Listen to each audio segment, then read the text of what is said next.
be healthy and well. State of emergency stream. So we'll let this shit build up a little bit and we'll come back and say hello to you, alright? I hope these are all good. I'm going to have a little cigarette. I'm going to make a cup of tea. I'm going to sit here and do my thing. I've got a couple of hours to spare. How you doing there, Terry? And I thought I'd come on and say hello for a little while. We've got a state of emergency declared in Victoria. State of emergency, ladies and gentlemen. Hey, just a common flu, just a little flu. Don't worry about it. Go back to work. We've got a state of emergency declared, but don't worry about it. Off to work you go. You make sure you keep those economic wheels turning for me. You know, make sure you keep your kids in school. It's a good idea, that. Fucking state emergency, though, but don't worry about that. That's just fucking, you know, we've got to do that to cover ourselves. Seriously, boys. I don't know what we're heading into. I wasn't going to come on stream today. I was going to have a bit of a break. I don't really get a whole lot of chance just to do my art and concentrate on what I need to do. But I thought I'd spare a couple of hours. The Lord Dobby spares his time for his subjects. You're preparing a little bit, wherever you are in the world. You hear my voice, whatever's going on in you over there. I hope you're taking notes. I hope you're, involved in what's going on. Because you best be. You a month, man. It's been a month I've been talking about this shit. It's been a whole month that I gave you that warning and told you what was going to happen. You've had plenty of time. Don't be rushing out there and getting in the crowds and all that, panic buying. Well, shit, don't do that. Unless you're going to make a video for YouTube.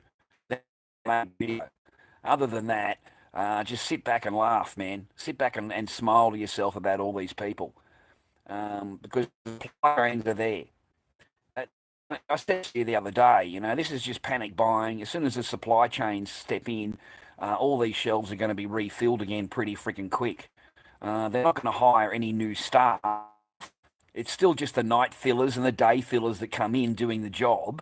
They're not going to hire an extra 100 fucking staff just because you've started to panic buy.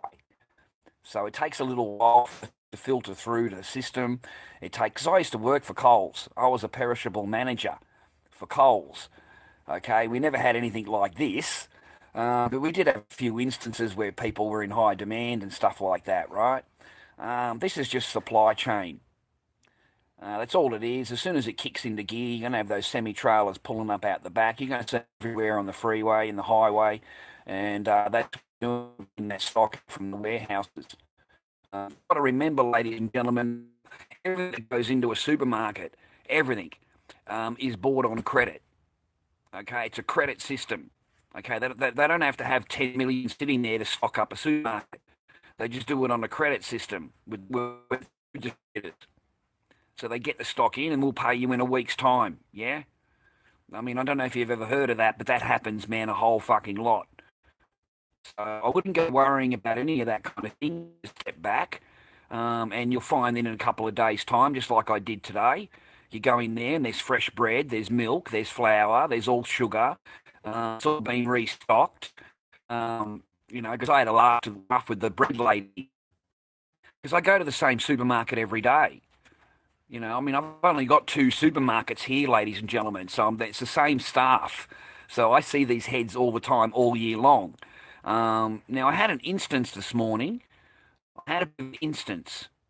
And I've spoken to Julian about it and stuff, and it's a little bit concerning, a little bit, and I don't know how to take it. I really don't. I walked away. I didn't get that final word. That's all these fucking women have got to have. They've got the final word. So you're not having the final word. Yeah, you just keep that attitude, love. That was my final word. Because she was pretty full on. I don't act silly. I'm not a silly bloke, and when someone asks me a question, I actually answer them. I don't fill on bullshit. I give them my opinion. First of all, there was two people behind me. There's a line, in front of me, behind me, guys, and I've got me on. And there's two people behind me, and the father has asked me, "What? I love your hat. That's a great hat. Rah rah rah. Started a conversation about me hat. Gone straight into, well, what do you think about all this? What do you think about all this? And I said, it's just a bunch of hyped up, the best marketing you could ever have, marketing exercise that you could ever have in 10 years. I said, they have shelves of stock. I said, you couldn't ask better for a retailer. That's exactly what they want. And it's all hyped up bullshit. It's all hyped up. So they're really panic buying for nothing. There's people out there, so they pull their roller door up here on Facebook, and the entire shit is set up like a shop. Like, they have got stock. So they've come in during the panic, bought all up, and think that that's going to be the end of it. And now they intend on setting up their own little mini Coles, right? So they're trying to earn money off the groceries. And there's many videos on Facebook of people doing that. I said, and they've piped up, said, yeah, that's not Australian. That's not a very good thing to do. I said, well, amazingly, man, they're not Australian. They're imports. Every single one of them are imports. I said, I'm Australian. I look at them and think you've got no chance. But they're not, man. They're not Australian. They're imported. And in their little world, this would be the end. And they have their own shop on Facebook now in their garage. So from there, I got pulled out of the line. Having this conversation in the line, and I get pulled out of the line, okay, by one of the staff members. I asked, we'll serve you over here, sir. Guys, they took me around the front of the shop to serve me, to get me away from this conversation I was having. Because I'm not quiet. There's obviously other people listening to me, and one of the people was the man at the front, the old man at the front. And he's got a hat on, like me, the nice hat. He's got a shirt on. He's got a nice pair of shorts on, and he's standing there and he says, "You can't talk like that." I've gone, "What do you mean?" He says, "That kind of talk they don't like." He says, "You can't talk like that." He says, "In the way you're dressed."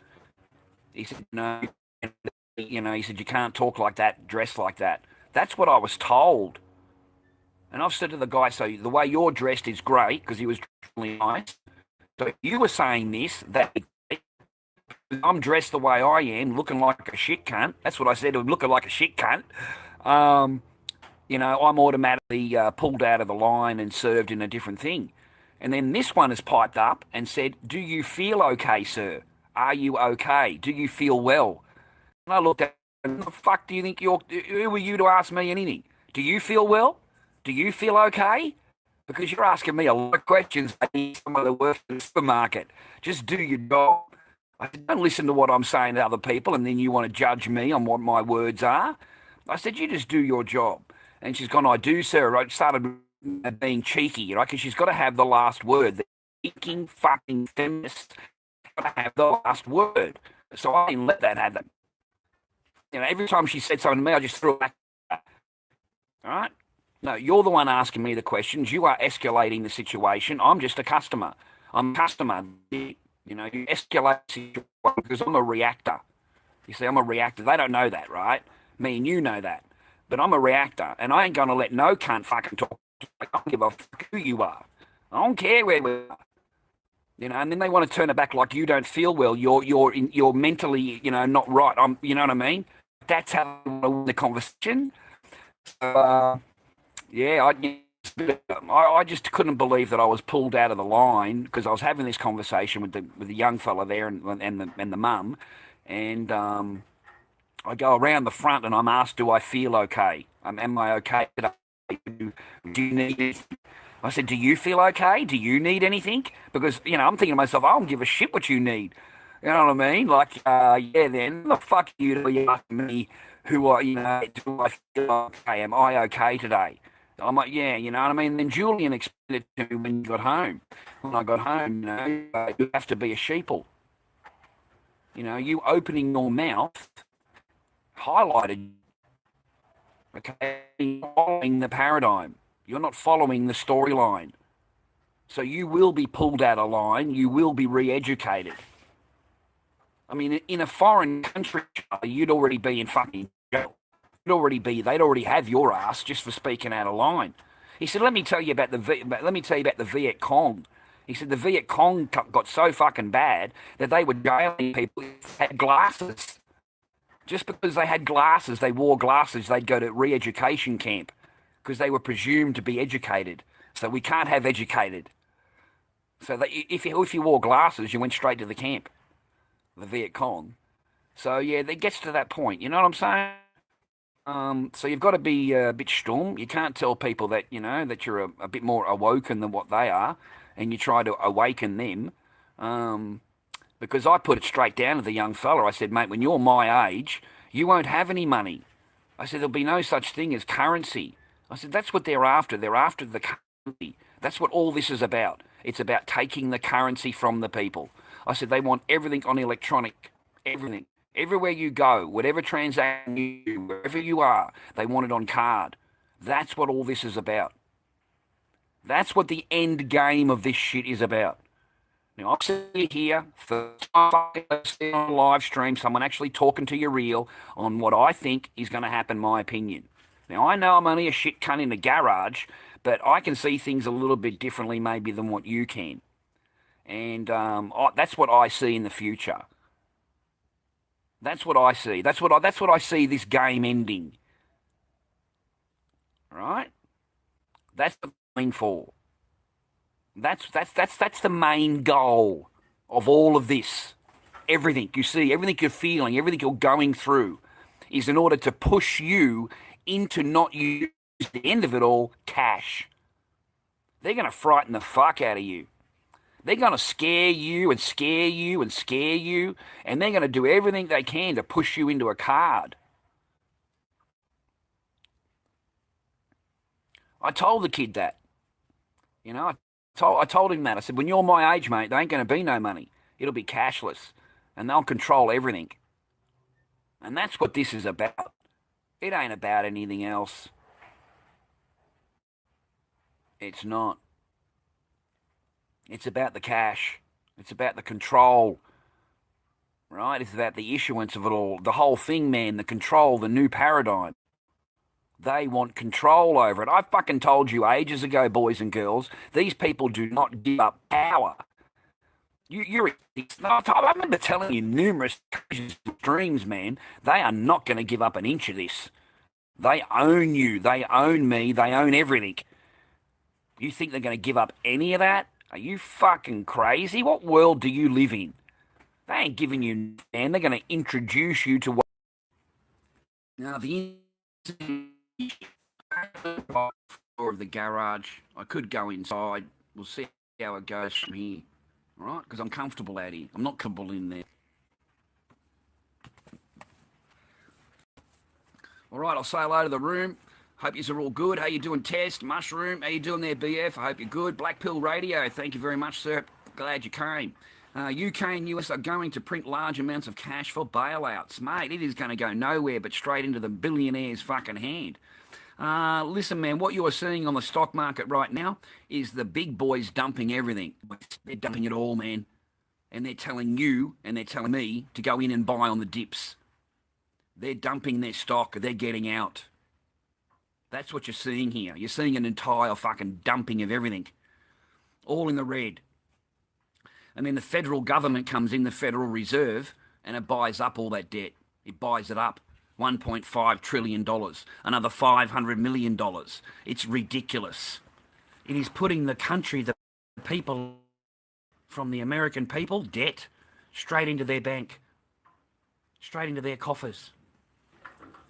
That really is the biggest con job of all, man, is these people are dumping their stock at the same time telling you to buy on the dips. It's dipping because they're selling.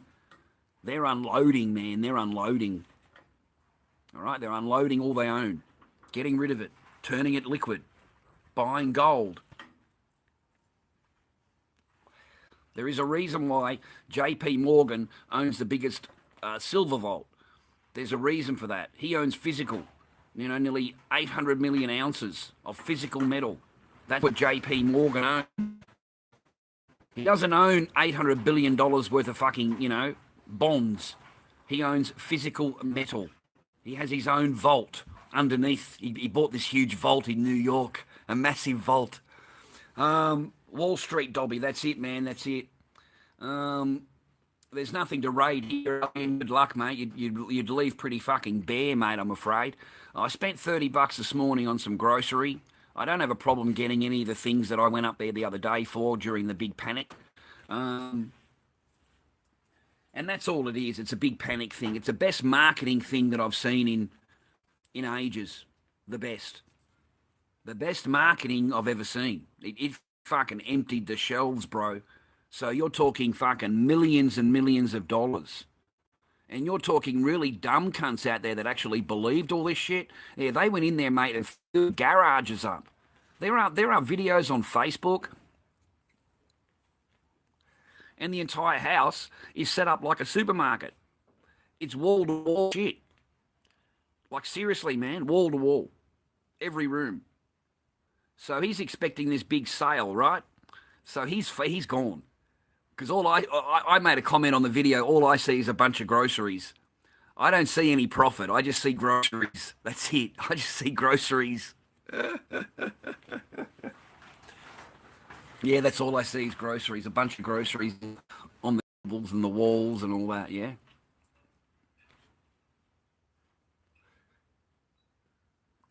There won't be anything to get ready fast, boy. Be anything, mate. There won't be anything to get ready for. I mean, I'm hoping, fingers crossed. I really am. I'm now forecasting at least 3 months closed down, and the minimum they need is 12 to 18 months closed. Everything closed. This will completely change the whole paradigm as you know it. I'm telling you, man, it'll completely change everything, the whole paradigm. Everything. I don't know what'll happen, man. I just live day by day. But if they're going to start closing shit down, the markets are going to be pretty ordinary. I'm not going to be able to do any deliveries through the post office because that'll be closed down. That's what I'm presuming. It all goes, right? So it could be a bit tough out there, boys. But I don't think that far ahead. I only think day by day what I need to do to get today through, like I always do. You're better off to think that way. That way you can't be disappointed. You can always cover your ass for a second. There's no way you're going to know what's going on with this thing in 2 weeks' time. They're trying to curb it all. They're trying to make sure that it doesn't fucking go the way it's, Italy goes and all the other countries have gone. And I don't think it's even started yet. I actually don't think it's even started. I think this is just the building up for it. I don't know how to explain it, man. But I don't think it's the end of it. We ain't even in the middle of it. We're only just at the start. The cases are going up hundreds and hundreds overnight. Dead. Hundreds of people a night. And it hasn't even hit yet. It hasn't even hit yet. America's going to be fucking devastated.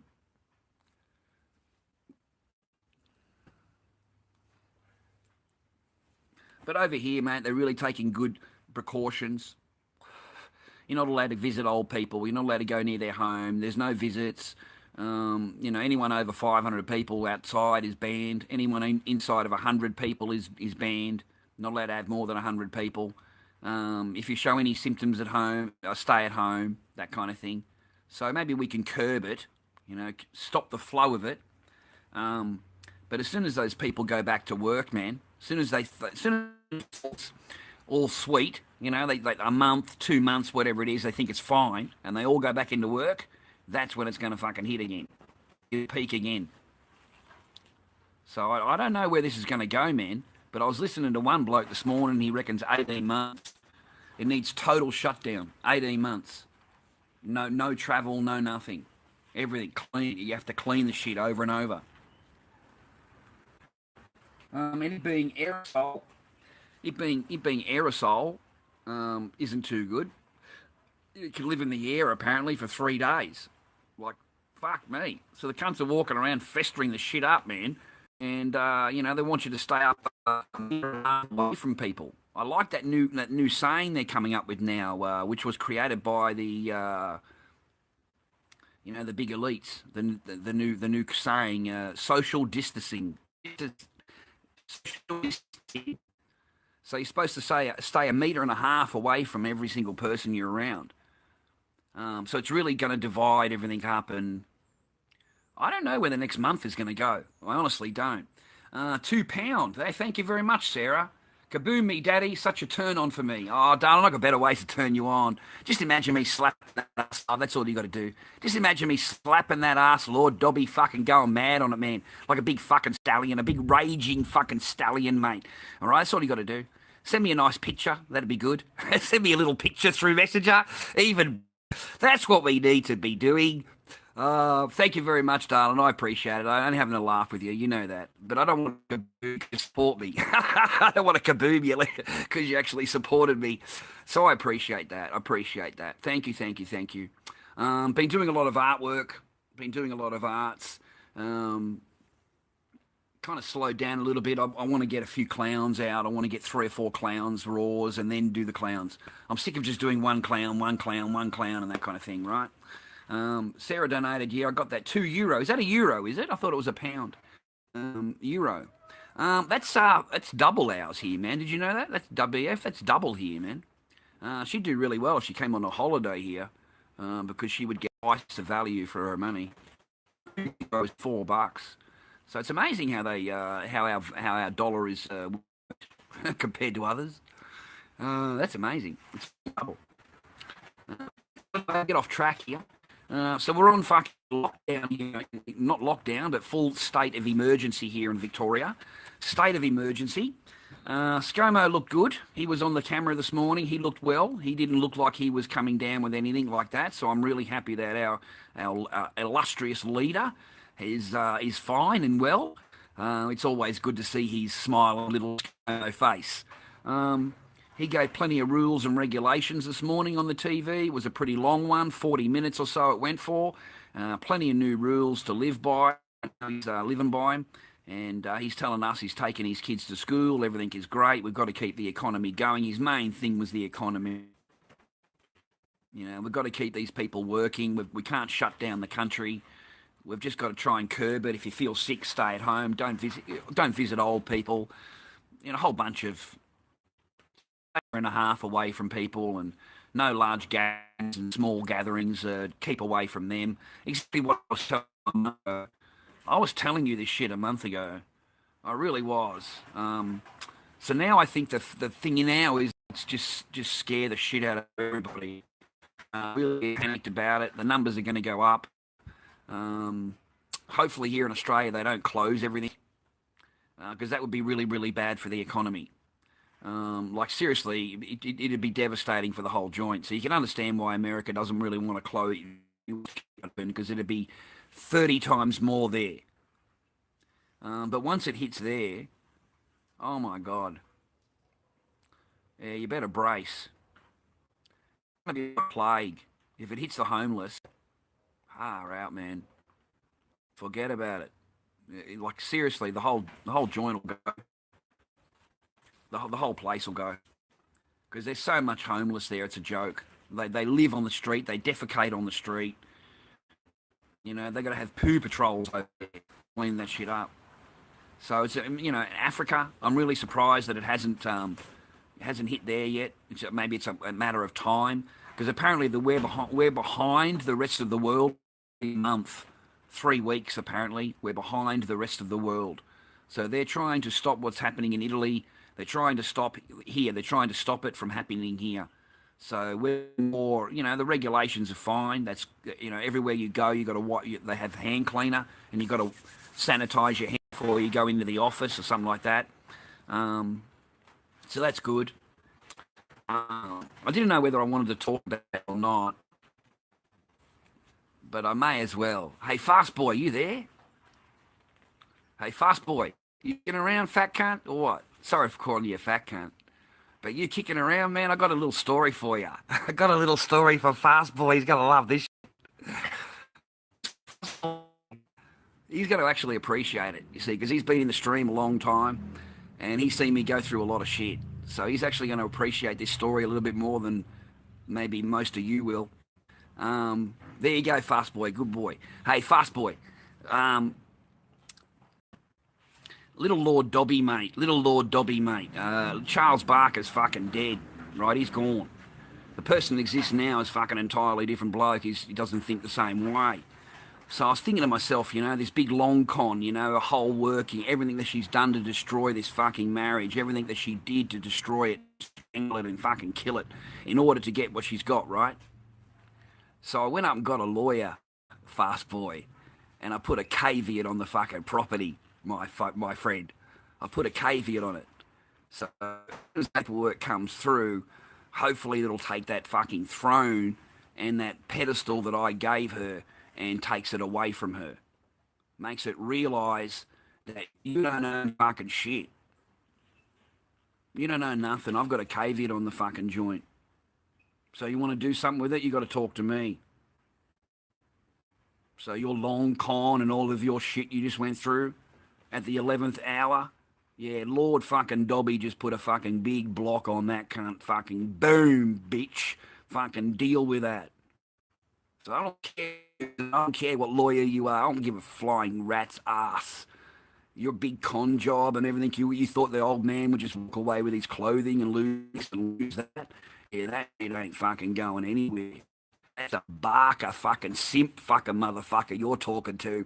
Yeah, this ain't Mr. fucking simp now, cunt. This is Chad fucking Seal, bitch, and I'm gonna put my butt in your fucking ass. So right now, you're gonna be like she acts like a queen. Total fuck. You got no idea. It's total dominance between over me and Julian. It's a fucking joke. So the minute she gets this piece of paper and she looks up on the internet and I'm on the fucking title just as much as she is on a caveat, that shit's gonna fucking change.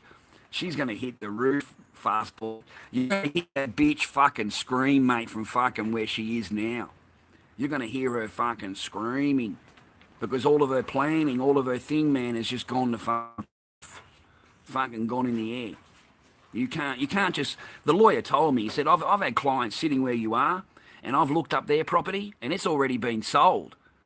He doesn't know that it's been sold. She has cashed it in, and she's on a jet, mate. She's gone. And you can't do anything. There's nothing you can do after that. He said, so we'll stop that. He said, that's about the only thing I can help you with, unless you want to divorce her, sell the property. You'll never see your kid again. You'll never be a dad again. He said, her whole life will change. He said, that's a completely path you don't really want to take. You know, you'll end up with what you end up with. He told me what he said. I said, well, you know, it's a lot more than what I'm wanting. You know, she can. That's just not what I want. I don't want to go down there. I'm a good dad. I like being dad, and I'm dad every day. Without me being here, she wouldn't have a job. It's as simple as fucking that. And she needs. You know, you don't get to fuck off at 8 o'clock in the morning and the kid gets picked up at 10 and dropped off at fucking 4 or 5 and you don't get home until 7 or 9 o'clock at night from your job. Yeah, well, if I wasn't here, you wouldn't have a job. Right? Realise that and come down off that pedestal. The other day, 2 days ago, yesterday I think it was, this is full on. I've come home at 8 o'clock at night. She told me the kid, you know, so I just went out. I went out to my mate's house and got out of the garage for a little while. Come home and there's a locked door. House is darkness, locked door, just the bedroom lights on. Julian's not home. Won't open the door. Refuse to open the door. I'm locked out, right? So it's carrying on about the cats. Like, I don't give a fuck about cats. I don't fucking care. Like, seriously, cats are really good at taking care of themselves. You don't have to for a cat. A cat does fucking sweet for itself all day long, all night long. Anyway, she's screaming because she came home, the back door was open, and the cats were out, and the television's on. And that's it. She's fucking screaming at, how dare you leave my television on? Rah, rah. I let her go off, mate, because it's my television. I own the fucking television. I bought it, bitch. You don't own the fucking television. I own the fucking television. So shut the fuck up about a television. Now, what's this about a cat? Oh, well, I don't look. Listen, lady, your cats. They come in, they come out. It's a fucking carousel. I said, I don't know who left the door open. Does it really matter who left the door open? The cat is inside, and you're screaming because the cat is inside, and you're fucking complaining because the cat went outside. What? Who in the fuck do they think they are? So I'm copping this shit, right? And then Julian walks in. Julian's fucking come up behind me here. And then instantly the back door's fucking unlocked. Instantly the back door unlocked. I've walked in and explained to Julian straight out, man, I just got locked out of the house because the fucking queen here is worried about her cats, mate. So don't leave the fucking, make sure you take care of that door. I just put it back on him. He put it back on me because he can't, she won't do anything to him. She won't say a word. She doesn't say a word. Nothing. So, I just put it back on Julian, Lord Julian, because I know he's not going to get into any trouble. How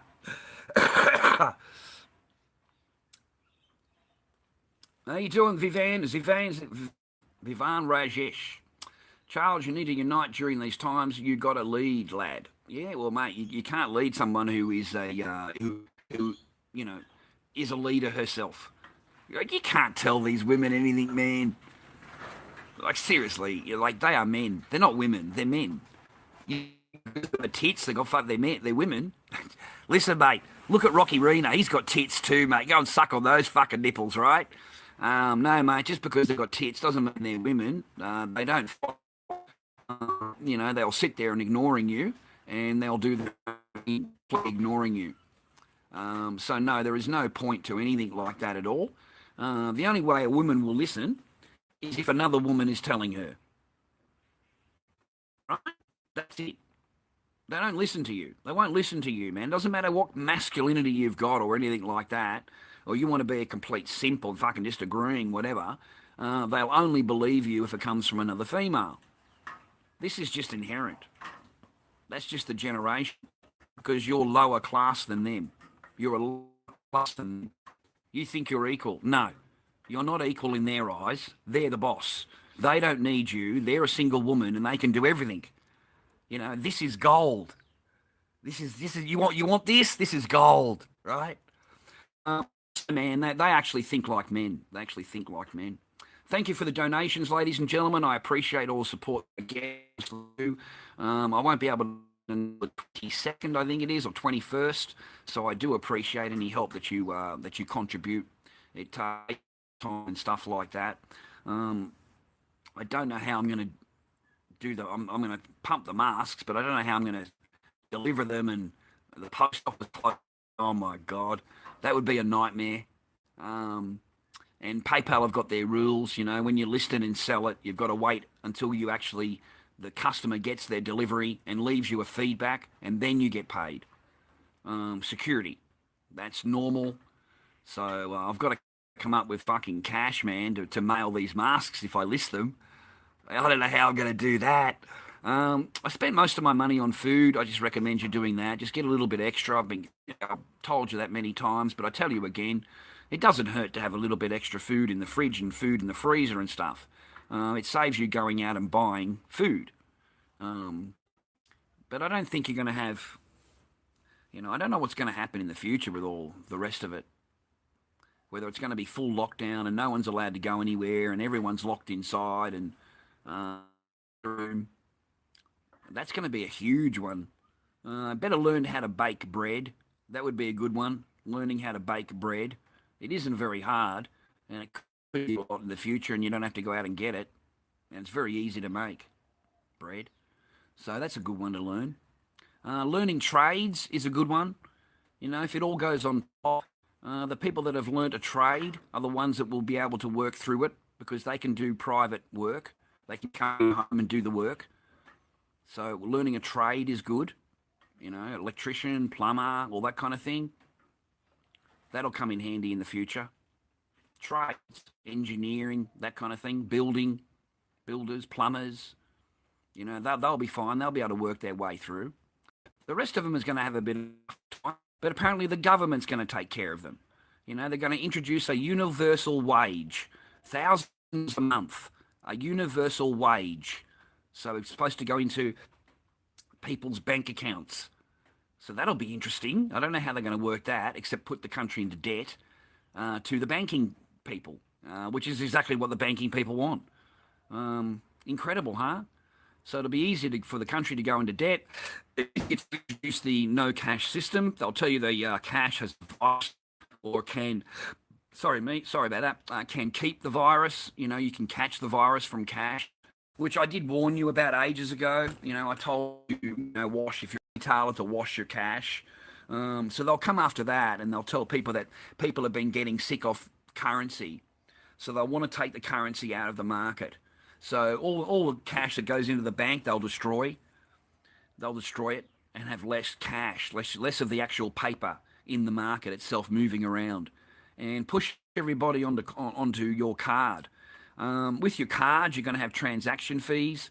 There will definitely be a transaction fee, even if it's 20 cents or 40 cents. It is on every transaction. Have a think about it, ladies and gentlemen. Trillions and trillions of dollars of profit for nothing. A transaction fee. That's every single purchase that you make. Okay? I mean, that's the whole idea here. Can you imagine the power over people having this? There's that you're not allowed to use cash. They prefer that you use card, right? Direct deposit and all that kind of thing. Well, there's a fee on all that. There's fees and charges on all of that. So they'll get that right across the board. They'll be doing very well for themselves, considering that they don't have to supply anything. It's just a digit on a fucking screen. I mean, that's all it is. There's no paperwork. There's no nothing, man. It's a digit. It's a digits on a screen, dude. But they're going to charge you for that.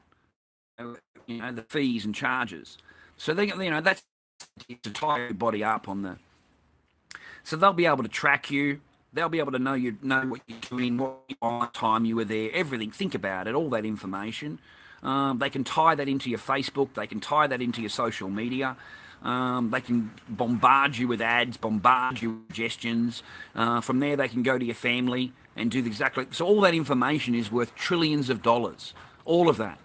Everything I've just said to you is huge amount of power.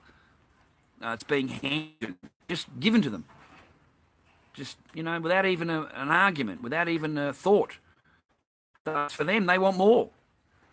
They want more. That's not enough.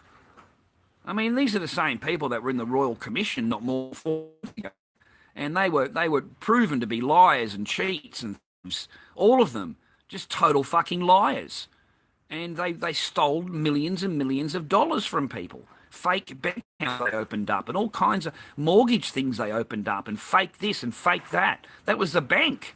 The bank did all that. And at the end of the day, they pay a $14 million fine. It's like the fucking CEO's lunch break. You know what I mean? He just pays a little trivial little tax. $14 million for fucking $100 million rip-off. You know what I mean? Like, don't do it again. Like, god damn, man, it pays to do that shit.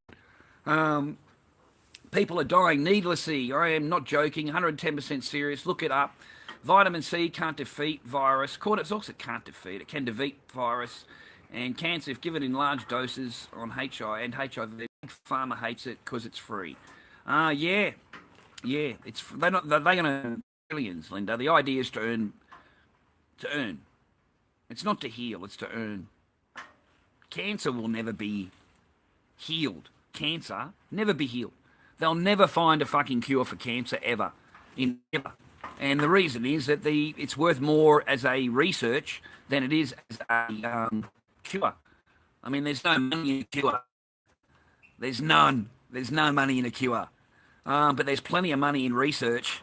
There's fucking tons of it, right? So no, man, they'll never come up with that. It's designed for that. It's designed to. I mean, until Trump came out and announced that the tests were free, the tests in America were very, very expensive to get a fucking corona test. Bloke that I read on Reddit, $1,600 he paid. $1,600 to have the test. Another bloke I remember was $3,250 that he paid for the test. So yeah, man, they're trying to earn as much as they can out of it. They don't care about you, me. They don't care about that. Come on, man. Don't be fooling yourself, man. You know this inside. You already know. You don't need me telling you the same thing other people tell you. They're all thieves and liars, all of them, and all they care about is the economy. Keep cracking away with the economy. Keep the dollar turning over. That's it. No, they will sacrifice as many as me and you as they really will. We are just black dots to these people that own us. We're not anything. We're like cattle. We're the tax cattle. That's it. And they will not lose a minute's sleep. It doesn't matter how many die. And the reason is because they work in generations. They don't work like me and you day to day. They live 20 years, 50 years into the future. What the son carries over the father's duty in doing all of this. He carries it over. Keeps the idea alive, keeps it going. And that's cashless society. Total control.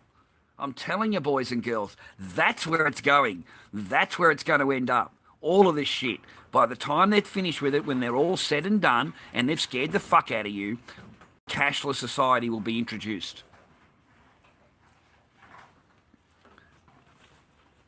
Have a think about it. I know I waited a couple of seconds to let it sink in. I'll tell you now, right? What we have here is miscommunication of understanding. You see? You think that this is just a random thing and, it's just by chance and a bit of bad luck and fucking we have to deal with it. Yeah, nothing happens that way ever. I'm really sorry about that, but nothing happens by chance. It happens deliberately. It happens because they want it to happen. It happens because they have an idea, something that they want to introduce. And, the building's going down, perfect example. A man in the fucking Afghanistan cave controlled, planes to go into the building. And people believed it. People believed that shit. And, I mean, come on, man, it's just proven that it didn't happen that way. It was they introduced the problem, they waited for the reaction, and then they gave the solution. And there is no difference between the buildings and this event. None. There's none.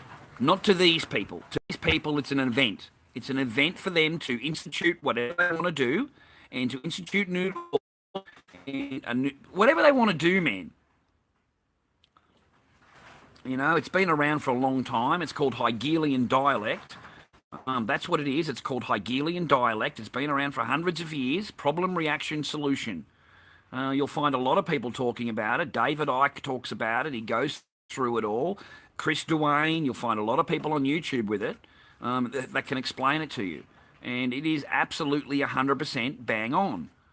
Problem, reaction, solution. So, here we are. Problem, virus. This big virus that's killing everybody. Reaction. You are all over the streets, in there panic buying, fighting over a toilet roll. Fucking, it's absolute pandemonium. It's Mad Max apocalypse. It's fucking get your gas masks out. It's time to die. Everyone fucking punch on for a fucking toilet roll, right? So there's the reaction. There's the reaction to it. And the solution. You see, they haven't come up with a solution yet, have they? No, they haven't. They're waiting for the reaction to build up and build up and build up. And then they'll slowly introduce it because they're already introducing it here. They're already mentioning it in the same paragraph as Corona is the currency.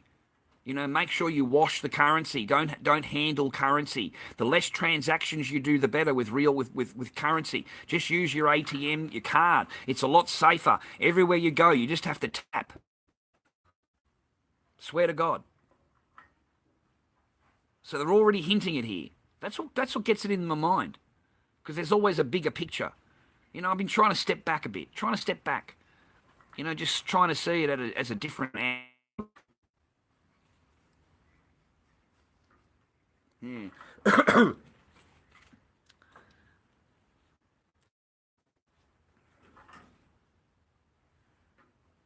Yeah, they're going to give you $1,000, man, Joey. But it's like they don't give you anything, man. It's got to come from somebody. It's got to come from. So they're going to have to put the taxes up, tax this or tax that. Right? No, they certainly cannot afford to give everybody $1,000 fucking for the next fucking 6 months or whatever. Everybody try. I mean, that's a huge. That's just massive. Plus the economic part of it. I mean, if you're giving them that, that must mean they're home, because that means nobody needs to be at home, right? So the whole shit shuts down. All the whole economic machine shuts down. All those shops, all those delicatessens, all of them, man. Whole shopping centres closing down. Only the supermarket allowed open. I know it's a big step, man. But I'm telling you now that they are whatever it takes. I'm telling you that now. Oh man, I'm really serious on this. They will do whatever it takes to get this paradigm. This is a really important paradigm. If they can install this paradigm, then they've got it for the next 100 years. You understand that? They've got this. They know that if they can set this shit up, right, then they've got it for the same as they've just had all the currency in the past. They're going to have it in the future.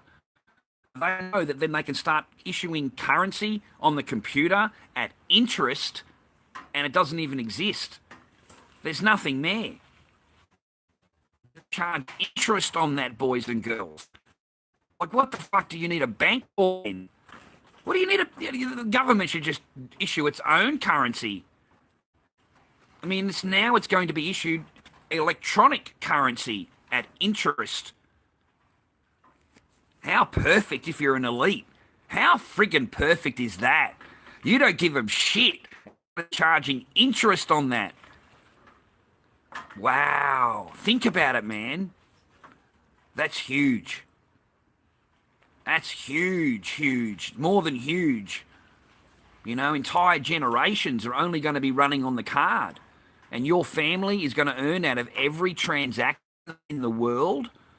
Every transaction you're going to get an earn out of. Fuck. That's insane. You think about a bigger picture, like cool shit. That is some rocket shit right there. I mean, thinking about it. Because that's all I can think about. What's the end game? What's the end game after all their hype and all this stuff? What's the end game? That's what I want you to think about. I don't want you to concentrate on what's going on right now around you, because a whole bunch of panic and a whole bunch of bullshit, right? I need you to step back. I need you to go and watch a comedy or watch a horror movie or whatever turns you on, whatever makes you breathe away. And I need you to just concentrate on that movie for a little while and listen to that comedy for a little while and just get your mind off this shit. Get it off. Let your mind clear for a little while. So you don't thinking about this. There's no conversations about it at all. Just let it sit in your head, let it dwell in, and think about a bigger picture. Think about it if you were a trillionaire and you were in control and you owned all this shit and the new paradigm, because these countries are in massive amounts of debt.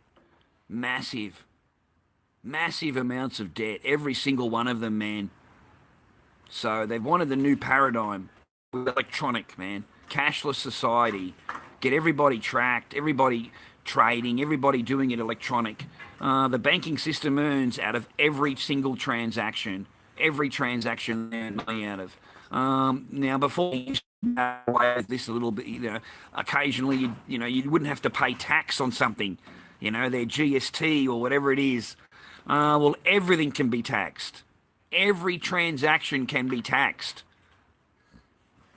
Everything. Don't you understand that? The government can step in and put a 10% GST on everything. You can't do it. There's nothing you can do about it. And all your transactions are on card. Isn't that just wonderful for them? See, it's bigger picture stuff, yeah? Bigger picture stuff here. Where's it all going to go? The big panic afterward all. You know, they close it all down. Yeah, okay, let's close the whole fucking shit down, right? Let's in it and think about a world that's totally fucking closed down. Let's think about what these fucking people are trying to get across to us. So the whole world is closed down. All the shops are fucking closed. All you can get is fucking food.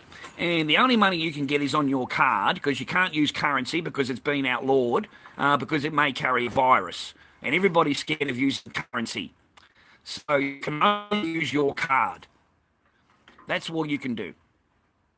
So you're at the supermarket and you're just buying whatever you're normally buying.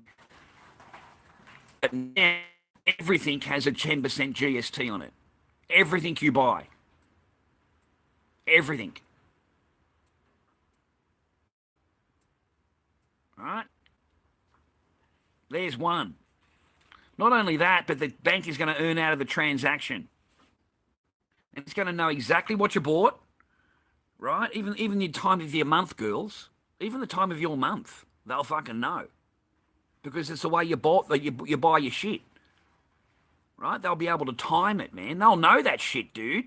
They'll know when Linda's flaps are fucking, you're filling right up, mate. They'll fucking send Linda a little letter in the mail, a little letter in her fucking email to let her know that fucking Kotex is 40% off today. You know, go get Kotex, you know. And Linda's sitting there, mate. She's about ready to fucking drop. And out she fucking goes running with that big fat ass of hers and that pink fucking blue hair of hers and getting down to the fucking supermarket to get her Kotex. Because the ads come up. But that's what it'll be done. They'll know when you run out of toothpaste. You telling you your message telling you've run out of toothpaste. You run out of fucking hair. You know you need mints. You bought days ago. Shit. Next level shit. But that's what they can tell from all of that. That's what they can tell.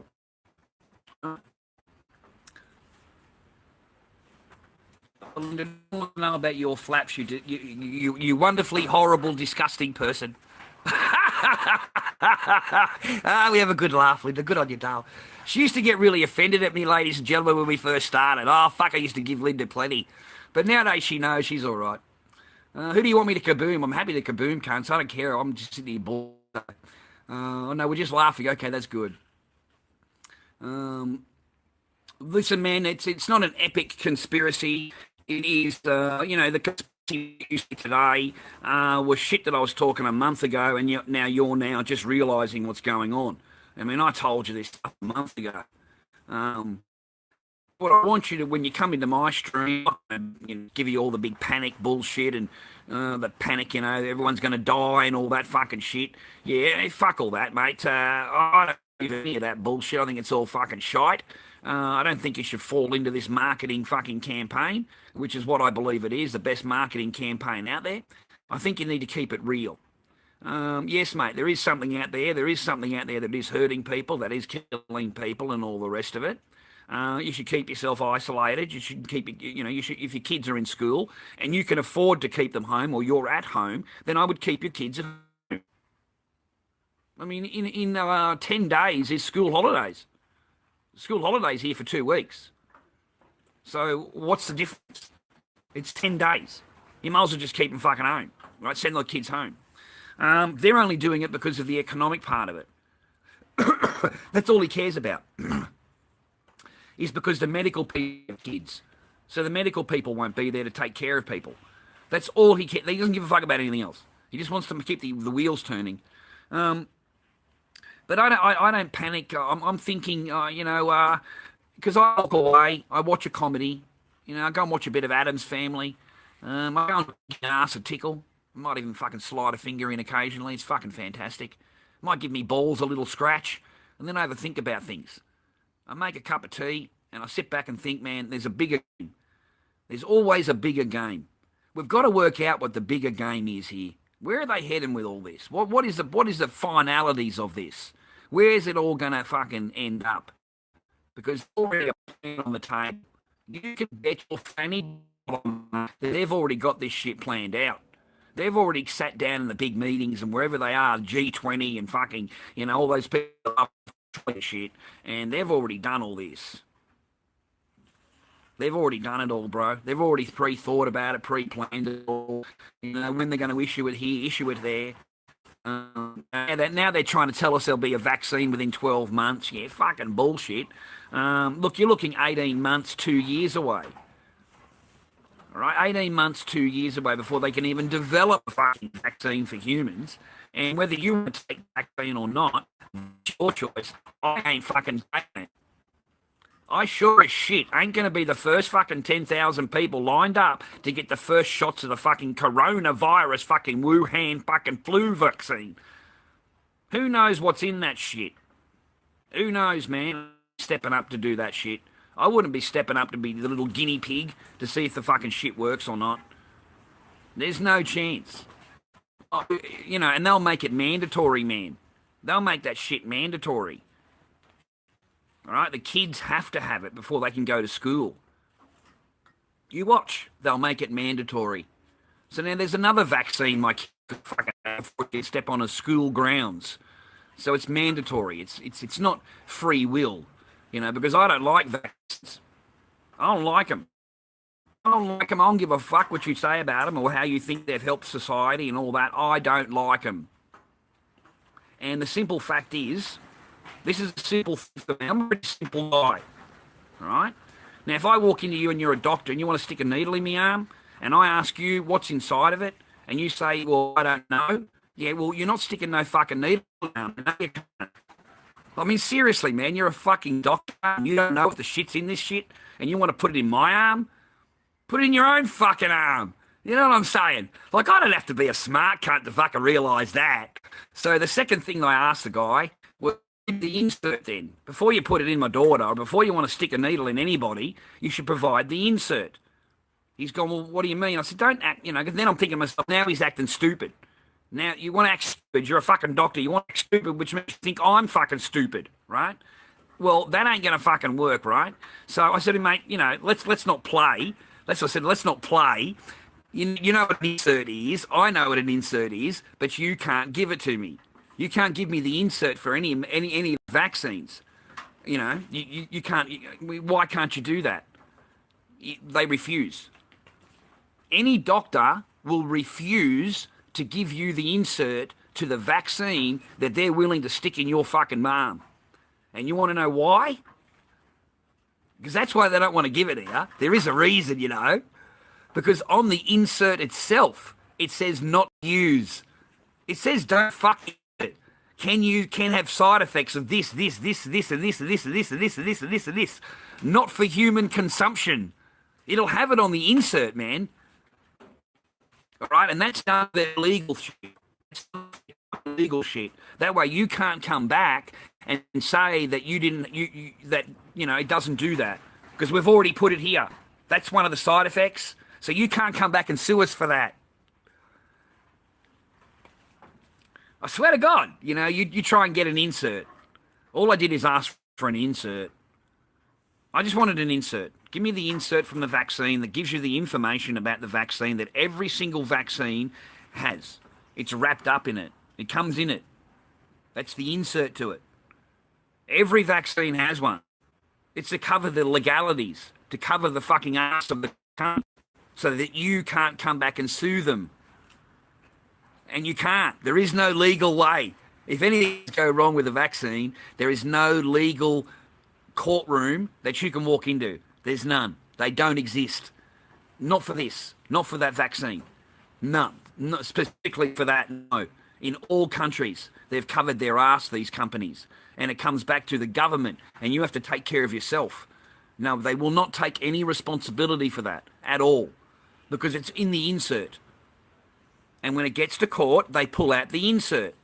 And just because you didn't read it doesn't mean it doesn't exist. As simple as that. You know, like, just because you didn't read it doesn't mean it doesn't exist and it isn't real. Here it is right here. It's part of the, so that's what happened. All right, so if you ask for an insert, the nursing people, they're really upset. Really annoyed, and all you've done is ask for an insert. I swear, you're not yelling or anything. You know, you've just simply stated, "Can I have an insert?" You know, you want to put a needle in her arm, and I'm asking you for an insert and you can't provide one.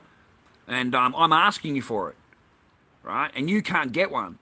I said, even if you went back and you tried to get one, miss, you can't get an insert either. They won't give you one either. She said, why is that? I said, but they don't want you to read what's on the insert. I said, you are only allowed to parrot what they tell you to parrot. You're not allowed to say anything about that. If you do, you'll lose your license. They won't let you be a nurse anymore because you have gone against their paradigm. I'm not their paradigm, ma'am. I don't follow their paradigm. I'm standing beside the paradigm, looking at it going, I want answers. And they can't give it to me. So that's why I'm hesitant. And we've actually got a mark on the computer up there. When we go in there next time for echo, she said to me, she remembered and said, oh, you're the man about the vaccine insert. And we haven't even sat down. We've just walked in the office. And straight away she says, oh, you're the guy with the insert that wanted the insert to the vaccine. I said, I bet you still ain't got one. I bet you ain't got one. And she said, no, I don't. I said, there you go. And you'll never will get one. Yeah. So, yeah, she's kind of like, but they will be fired. They'll lose their license. They're not allowed to go against anything that isn't being paradigm, right? They have to follow that. That's it. You'll follow any bloody paradigm they bloody well tell you to follow, and you'll be happy about it. Don't you worry about that, the Road to Ireland says. You'll be bloody happy about that. You'll be singing along over there on Ireland. You'll be waiting for the fucking hurricanes to come out, the fucking, what do they call those things, the rainbow. You'll be waiting on the rainbow, mate, you and the leprechaun there, standing there with a little fiddle in his arm. Dance for you. That's what we need, a little leprechaun. Love a leprechaun. Don't mind a little leprechaun. I remember on It's Always Sunny in Philadelphia, you guys watch that? And Charlie thinks he caught a leprechaun down in the basement. He thinks he's just a little guy. It was St. Patrick's Day, and there was a guy dressed in St. Patrick's, a little fella, little Oompa Loompa, and he thought he caught a real leprechaun. That was funny as shit. Really funny, man. He thinks he's got a real leprechaun that needs to give him 3 wishes. So he's trying to fucking beg the cunt to get 3 wishes.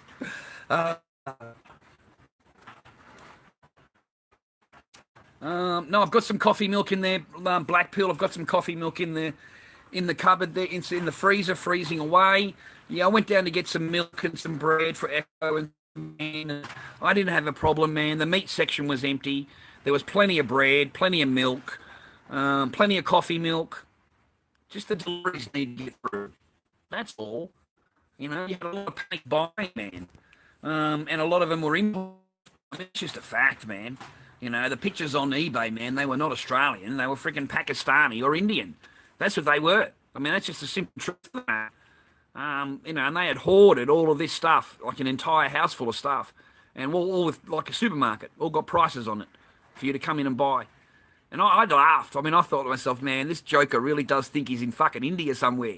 He thinks he's fucking Pakistan somewhere, and it's a national fucking war, and every cunt's going to die around him but him and his garage full of fucking shit.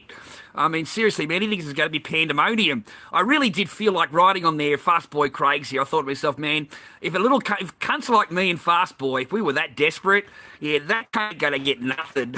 Going to go and trailer and just tie the cunt up and just load everything up to the fucking truck. You'd just be a perfect target. If the world that he is suggesting was actually there, a couple of cunts like me and Fast Boy would just load up. You know what I mean? Like you just wouldn't be any problem at all. There wouldn't be any, like seriously. Yeah, if it was that desperate, man, Mad Max cunts would go in there on a motorcycle and that's it, man. They just wipe the cunts out and take everything. There'd be no resources left. Fast Boy there with a fucking bow and arrow and a fucking boomerang, fucking killing every cunt, right? Fucking ass paper. He'll show you ass paper. Fucking, mate, he loves a Twinkie. Fucking, have you ever seen him with a fucking Twinkie, mate? Hold a bag of Maltesers fucking 2 feet away and see what Fast Boy... I can walk over glass. Fucking hell.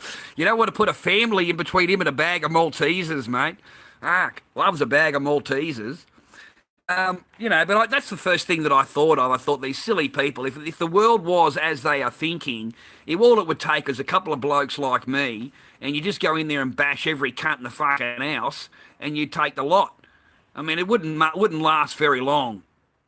I mean, it really wouldn't. You'd kick the fucking door down, bash every cunt in the fucking house with a baseball bat, every cunt in the fucking corner and tie him up, and you'd run up, wouldn't you? You'd load the semi-trailer up.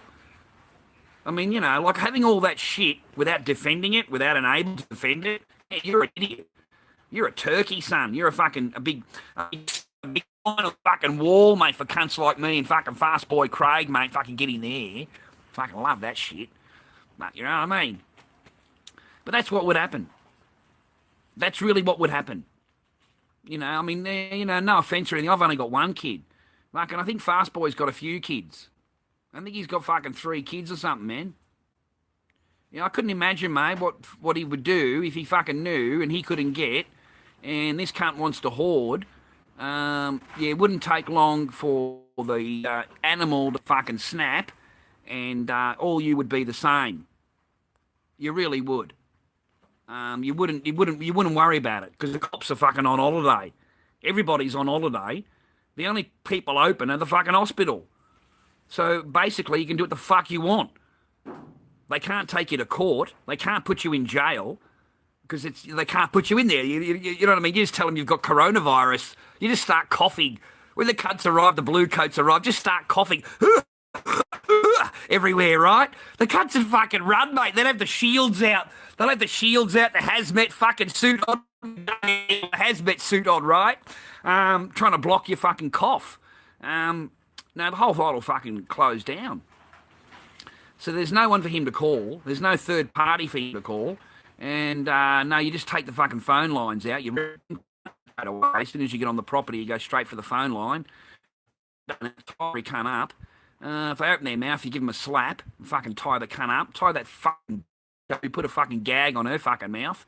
And, yeah, that's it, mate. Load the shit up. You can take as long as you like to. Don't worry about that. Fucking we can be here fucking for an hour. It won't matter. Because he's a shop. Just open the garage door up and act like it's fucking open in hours.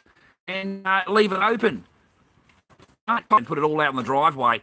Put it all out on the driveway and out on the fucking street, mate. Just fucking throw the cunt out on the street and let every other cunt fucking have it too. Fuck that. It wouldn't last long, man, cunts like that. Like I felt like leaving a comment on there, but I'd probably get a visit from the blue coat, you know. You know, you've threatened violence or some shit. When reality steps in, ladies and gentlemen, that's what would happen. That's what would happen. They would come in and raid you, without a doubt. They would come in and raid you. They would come in and just kick your fucking door down, and that's it. Yeah, if you think you can have that kind of horde, and the rest of the world is, you know, crumbling around you, and your next door neighbour can't even get a loaf of bread, but you've got, you know, 30 bags of flour and fucking 10 packs of yeast, you can bet your ass, mate, that, yeah, he's going to make plans. At least I would. I'll tell you fucking straight out, I would. There'd be no hesitation with me. I'm fucking none. None, mate. None. And I've only got one. One that I'm responsible for. And I am responsible for her, irregardless of what I may think or she thinks. At this particular time, mate, I'm all she's fucking got. So, you know, she can realise... She'll come to the dawn of it, maybe. I don't fucking care if she don't. I don't fucking care. I know it. Yeah. But everything will be fine. Everything will be fine. I don't think it's going to be, you know, 20,000. You know, I'm hoping, fingers crossed, that we don't have that great big fucking deaths here they have everywhere else in the world. But I don't think we will. You know, being an isolated country, I've got fingers crossed that they can get on top of it, get in control of it. You know, maybe stop the schools from opening, closing the schools, closing them all, shutting everything off. See, this has been on all day. There is no normal news. It is corona only. Okay, this is all day. So they're really, really pushing it and really pushing it.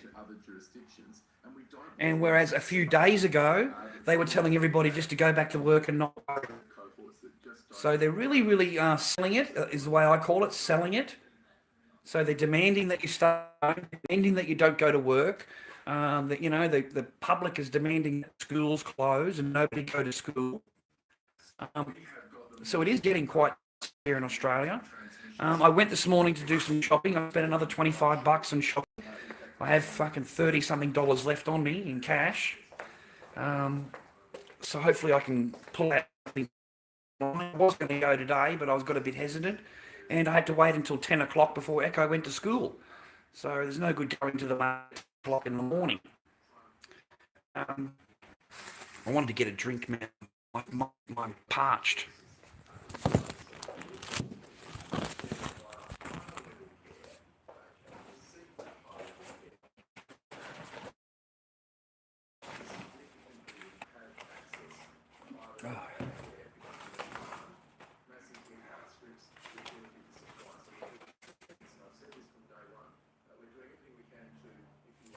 Been getting a lot of strange mail lately from people that they've never lived here.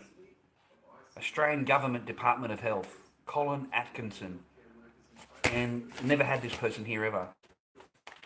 Another one we've been getting here is Mrs. Brooks. Mrs. Brooks, never heard of her either, and we've lived here a long time. So getting a lot of strange mail lately.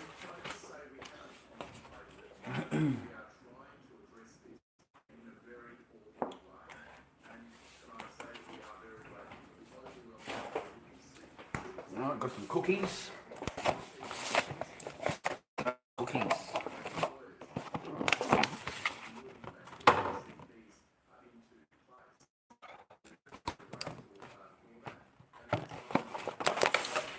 I've got some food for Echo for later for her dinner.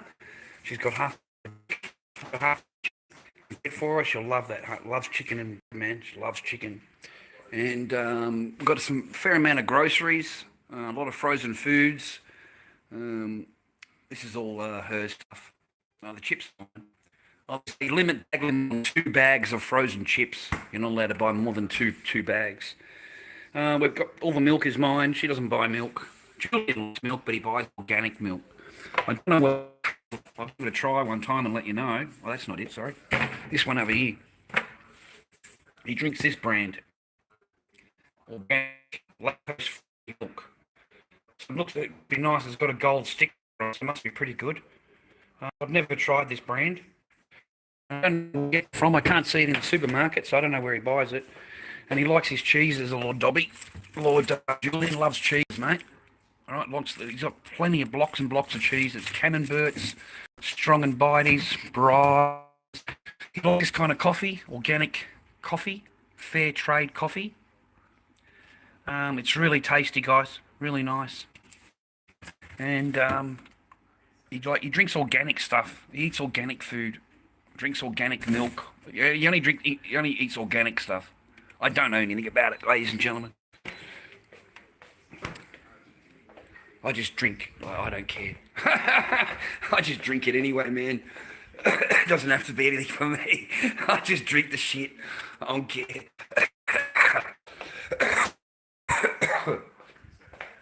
He's got something cooking over here, though. Fucking stinks, mate. I don't know what it is, man. It's like fucking boiled meat, man. He's boiling meat, ladies and gentlemen. I don't know. It fucking stinks, man. You eat that shit, Julian? Oh, sorry, you eat that, Julian? Shouldn't say that, man. Do you eat that stuff? Just Australian beef. So it's boiled, though, man. Yes. How do you eat that stuff, man? It's just like tough leather. No, looks out pretty good. It's a good cut anyway. Is it? Yeah. Doesn't it go tough? No, not really. Not that bad. This is Lord Julian on stream. I'm not on TV. Right. Not on TV. He's a shy type. Well, I'll say this. He reminds me of the Mad Max people. You know the guy in the gyrocopter? You know the guy in the gyrocopter in Mad Max, ladies and gentlemen? Yeah, that reminds me of Julian. I swear to fucking God. If you know that character in the movie, it's dead set like Julian here. You're the mad inventor. You know what I mean? The mad tinkerer. You know, can create shit. But he doesn't want to be on camera. But that's what he reminds me of, the tinkerer in Mad Max.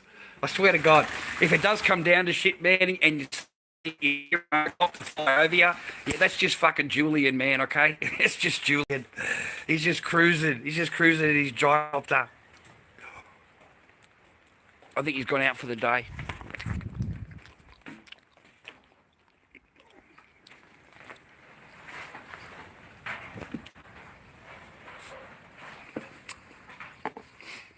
Ah, another day, another dollar.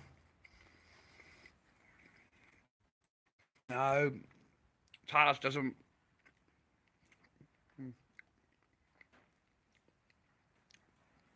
He's never asked me for one, man. Doesn't really. I don't think he's a masked person, man. I haven't asked him, to be quite honest. I haven't even met him yet. I haven't even met him yet, mate. He's supposed to, they keep trying to come down to Melbourne, and because of this now, he's not going anywhere. He was planned, because he's only 10. 10 years old. He's only 10, mate. So he doesn't go anywhere without my sister. My sister goes everywhere with him. And they just haven't come down to Melbourne. So he was planned to come down here. My sister was telling me he was planning to come down here, and they were due in the next week or two. And but he's not going anywhere. They're not. He says he's staying at home. He's not doing anything. He can't go to America. Can't do any of the concerts over there. No Slipknot. He was doing a whole bunch of stuff, man. Like, it's incredible, amazing for 10 years old. My gosh, father.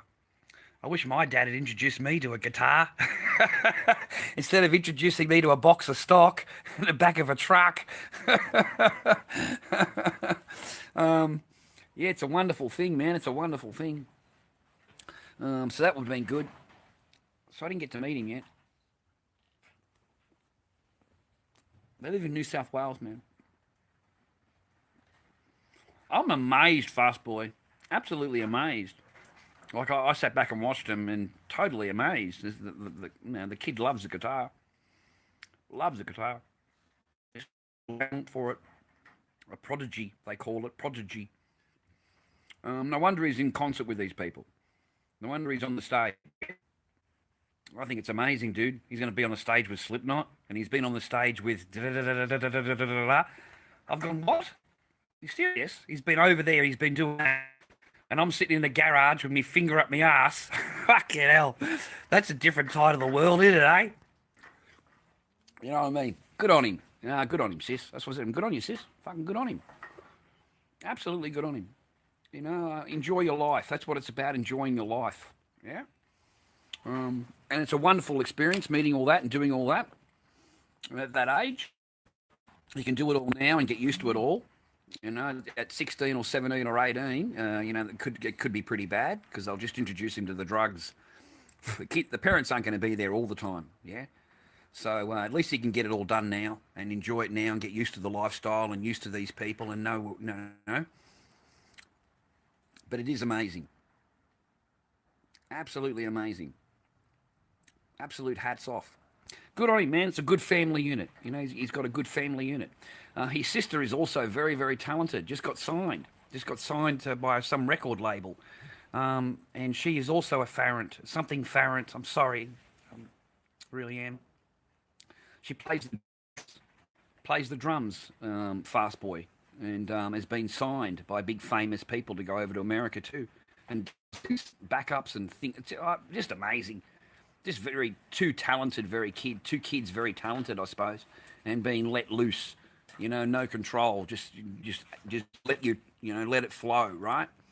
So yeah, hats off. I think it's incredible. I really do. Yeah, me little nephew, man, killing it. Yeah, he's a fucking killing it, mate. He's on the fucking stage, fucking pounding away. Fucking yes. Yeah, man. Yeah, he's cute as fuck too. He's a cute little shit, isn't he? He's fucking cute little fuck. He's such a cute little bloke. He's a cute little bloke.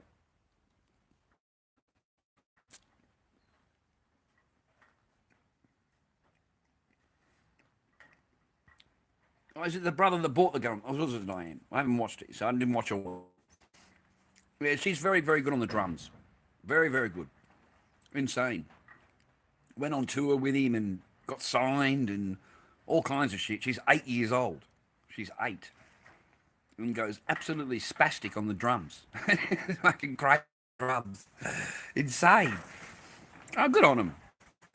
I think it's fantastic. I really do. I think it's a fantastic thing for him.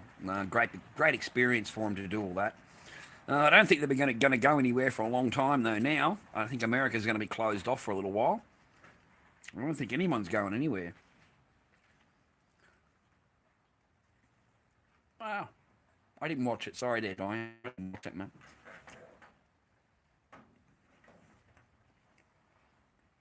I haven't seen any of his pics much. I haven't seen any of these pics, man. I haven't. I've just seen a few of his videos, and that was it. I haven't. I don't know, man. I'm on my own. I just haven't done it. I haven't concentrated on it or anything. I seen a few videos and thought that's fantastic and fucking wonderful and just great. It's just fantastic. Good on him. And that's all I did. That's all I did.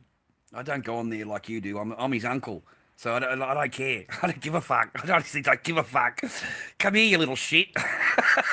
You know what I mean? I'm just his uncle, man. I don't look at him any other way than that. I'm just his uncle. I don't give a fuck. I don't care. I'm sorry about that. But yeah, I don't look at him in any other way. I just want to give him a big cuddle.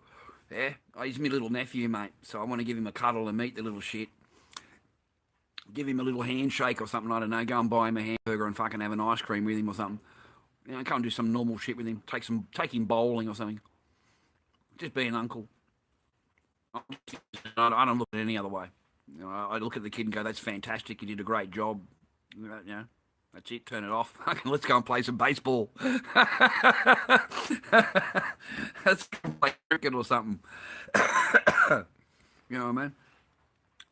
But I think it's wonderful experience for him. And hats off to his mum and dad.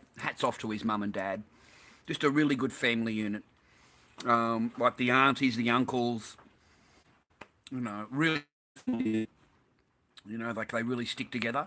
You know, they really help each other. And you know, like his dad is a wonderful person. His dad, wonderful person. Real. Apparently, he's grown up a real gentleman. Grew up well compared to how mean his mother grew up. Totally fucked up. But compared to how we grew up, it's really happy to see how the next generation has grown up and they haven't had to do anything that we had to do. We had to put up with. It's a totally different coin than what me and sister grew up. Talent doesn't come from anywhere. It does come from us. The talent the blood comes from us. Yeah. So we've all got it. We've all got that bit of showmanship about us where we can perform and do things and showmanship. Just the same. Most of my family's the same. They're doing some kind of artwork or something like that. You'll find most of my family are doing the same. My sister was a great artist on her own. A great artist. Some of the things that she's created and yeah, magnificent, it's insane stuff. I mean, I don't know who else could put together a bear, a cushion bear, 10 inches big, 8 inches big, 15 inches big, get a honey pot and the flowers and all that, and a thing that she mixes up to look like honey, and she'll pour it all over the honey, all over the bear, with a pot in its hand. Poses, she called honey bears, and she did really well with them because she was the only one that made them. They were called honey bears, and they were in different poses, you know, like reaching out, standing up, reaching, and the pot's in his hand, and honey's dripping down. It's not, it just looks like dripping, but it's not. It's solid, but it looks like honey. Inventive things, very, very creative, insanely creative, and she was sold out. She would sit up all night long making these bears. And be sold out in a couple of days, doing her stall at the market. Yeah. Yeah, mate. Bit of lunch? No, mate, you know, honestly, I just had, I will have, I won't, I'm not saying I won't. No, you eat it, please. I honestly just had, can't remember what I had. I'm fucking ripped. Can't remember what I had. But I just eat, I'm not hungry. I'm not hungry right now. Yeah, that's right. I went and had something to eat, didn't I? I had chicken and sandwiches. I had chicken sandwiches and half a scone and some biscuit. I don't eat a whole lot normally, like ladies and gentlemen, just a little bit, one or two meals a day, really. Mainly at night when I'm working in here is when I'll eat a lot because I'm working. It's to 1 o'clock and I get a bit peckish. I get a little bit peckish. Dobby on the devil's lettuce, Eddie. That's it. Get a bit of that devil's lettuce, mate. Fuck, it's a terrible thing. You're not inhaling fucking illegal substances over there, Zeddy, are you? I may have to fucking make a phone call and sort that out. I may have to get onto a third party and have a little complaint. All right? We can't have any of that illegal fucking shit going on, mate. All right? Illegal substances everywhere. Yeah, we won't cop for that. Fucking straight on the phone, mate. Get on their third party. Have a little complaint. That's it. I'm not happy about that. That's it. Illicit activity. Inhaling those illegal substances. Yeah, if I can't have that, get him in there, 8-handed, come through your door with the fucking dogs. Yeah, you've got fucking, half a grand above the fucking bong. They come through your house fucking 6-handed with a dog. Oh, fuck, you got half a grab sitting in a fucking bowl. Oh, jeez.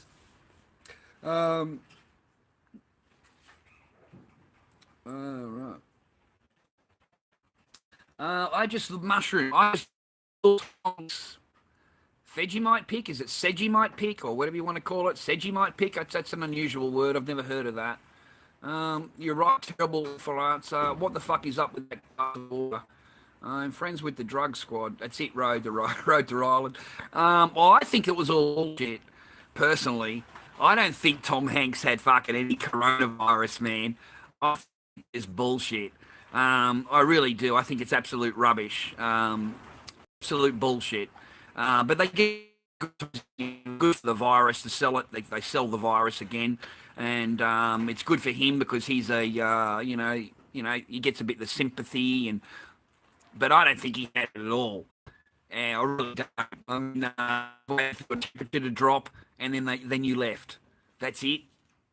Shit, man, fuck off. You can get that shit just from the different change of temperature, cunt. You come from fucking USA. You come to Australia where you're in Queensland. This shit is fucking hot. This is a motherfucking hot state. This shit fucking is hot. I mean, you walk outside the plane, man, it's like boom, fucking heat-wise. I mean, seriously, man, your system can fucking go, it can just fucking go like that in a day because of the change of temperature. You'd be sitting there, right, everything fucking, then you get off the plane and you spend an hour in this temperature and, yeah, you're going to get a fucking little bit of an ill, because your body hasn't adjusted yet. It's normal. And that's all that's fucking happened. So he's jumped on that. He said, I've got corona. They've taken him down there. Oh, fuck it, we'll keep you in isolation. Plenty of publicity. Plenty of fucking, how sorry we feel for you and all of that. And at the end of the day, man, nothing was wrong with the cunt at all. Nothing. Nothing. He's self-isolating, man. They're isolated. They're in where they are now. Who fucking knows where they are now.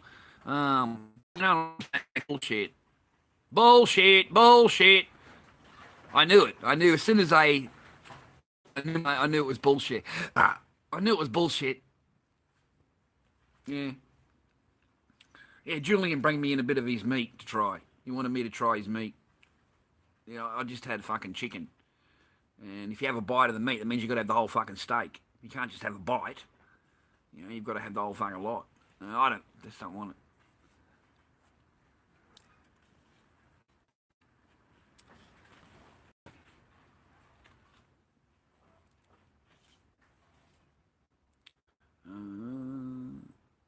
What the fuck is wrong with me, Charlie? I don't know. Fucking you're watching me. That's what's wrong with me. The glass of water is floating over the plate. No, I haven't seen him since. I just heard the announcement that he was leaving, after being coronavirus fine and all that. And I just fucking smiled to myself and just thought, it's just more marketing. It's more hype. There's nothing wrong with this cunt at all. None. There's nothing wrong with him at all.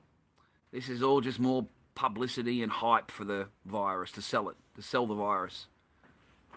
Yeah. Another big one that I heard about, which was huge, which is just like, oh fuck, it's like an out there fucking thing. Takes a little while to sink in. It did for me anyway. Like it's just such a weird conspiracy, man. Because I don't know anything about electronics. I don't know about radio waves. I don't know about these things. Like I really don't. I don't know about these. I'm going to be fucking honest with you. I'm just like a normal bloke. I don't know anything about radio waves and all that kind of shit.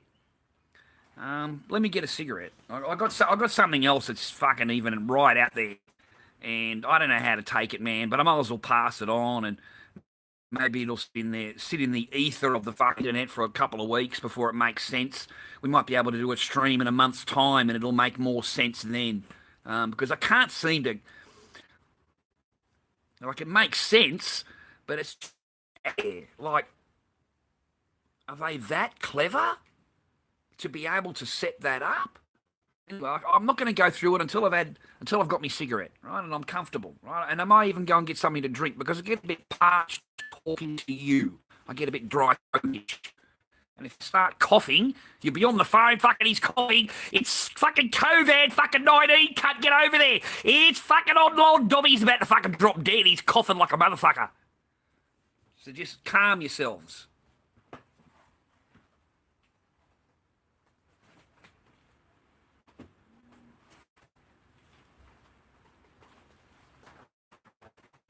All right, I've got to have a little chop first. So, the rumour that I heard, well, it's not a rumour, it's fact. This is part of it's fact, anyway. Now, Wuhan, the place, was the first city in China to fully implement 5G network. 5G, okay? Now, radio waves. I don't pretend to know anything about that kind of thing. So I did some research on it, watched a few things. You know, by research I mean I punched in YouTube and watched a video. That's my research. Fast Boy's gonna love that shit. That's my research for you, Fast Boy. Just punch a fucking video in, and I'm just gonna repeat the shit like I did with like a parrot, and I'm gonna pretend I'm a fucking genius and I know shit, and I don't know fucking nothing. But I'm gonna tell you that I'm a genius, right? No, but I did. I watched a few vids on it. I become a bit, highly educated. I watched fucking 2 videos, so I become really educated in it. Now, look, in all seriousness, I really don't know what I'm fucking talking about. Yeah, most of the time, I'm just fucking guessing as I go along, ladies and gentlemen. And most of the time, we're pretty good at the guessing. We're pretty good at that. Look, man, I heard this really weird shit. I really did. I heard this really weird stuff. But, lack of concentration, lack of THC in the blood leaves the concentration, and you fucking can't concentrate. And Fast Boy Craig will fucking agree on that. He fucking knows all about that shit. He steps outside for half an hour, gets a bit nervy. The THC is off. Have to fucking go over and replace some of that THC, I think. This is a really weird conspiracy, hypotheses, whatever you want to call it, okay? It's really fucking out there.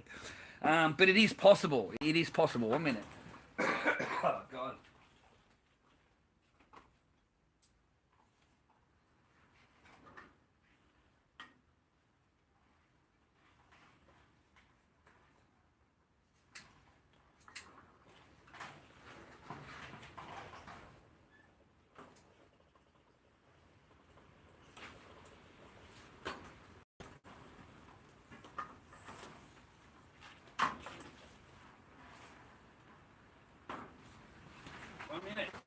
I can already hear you complaining.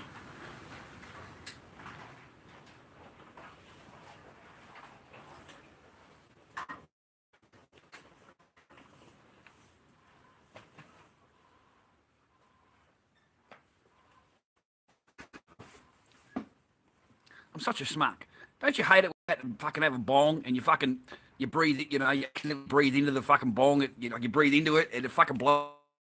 You stand there, fucking light the cup, and you accidentally breathe into it, the whole fucking shit just goes everywhere. What a waste. Anyway, these are some of the funny things you happen to you in the garage fucking with the Lord Dobby. Listen to this one. This is fucking freaky, right? This is right out there shit.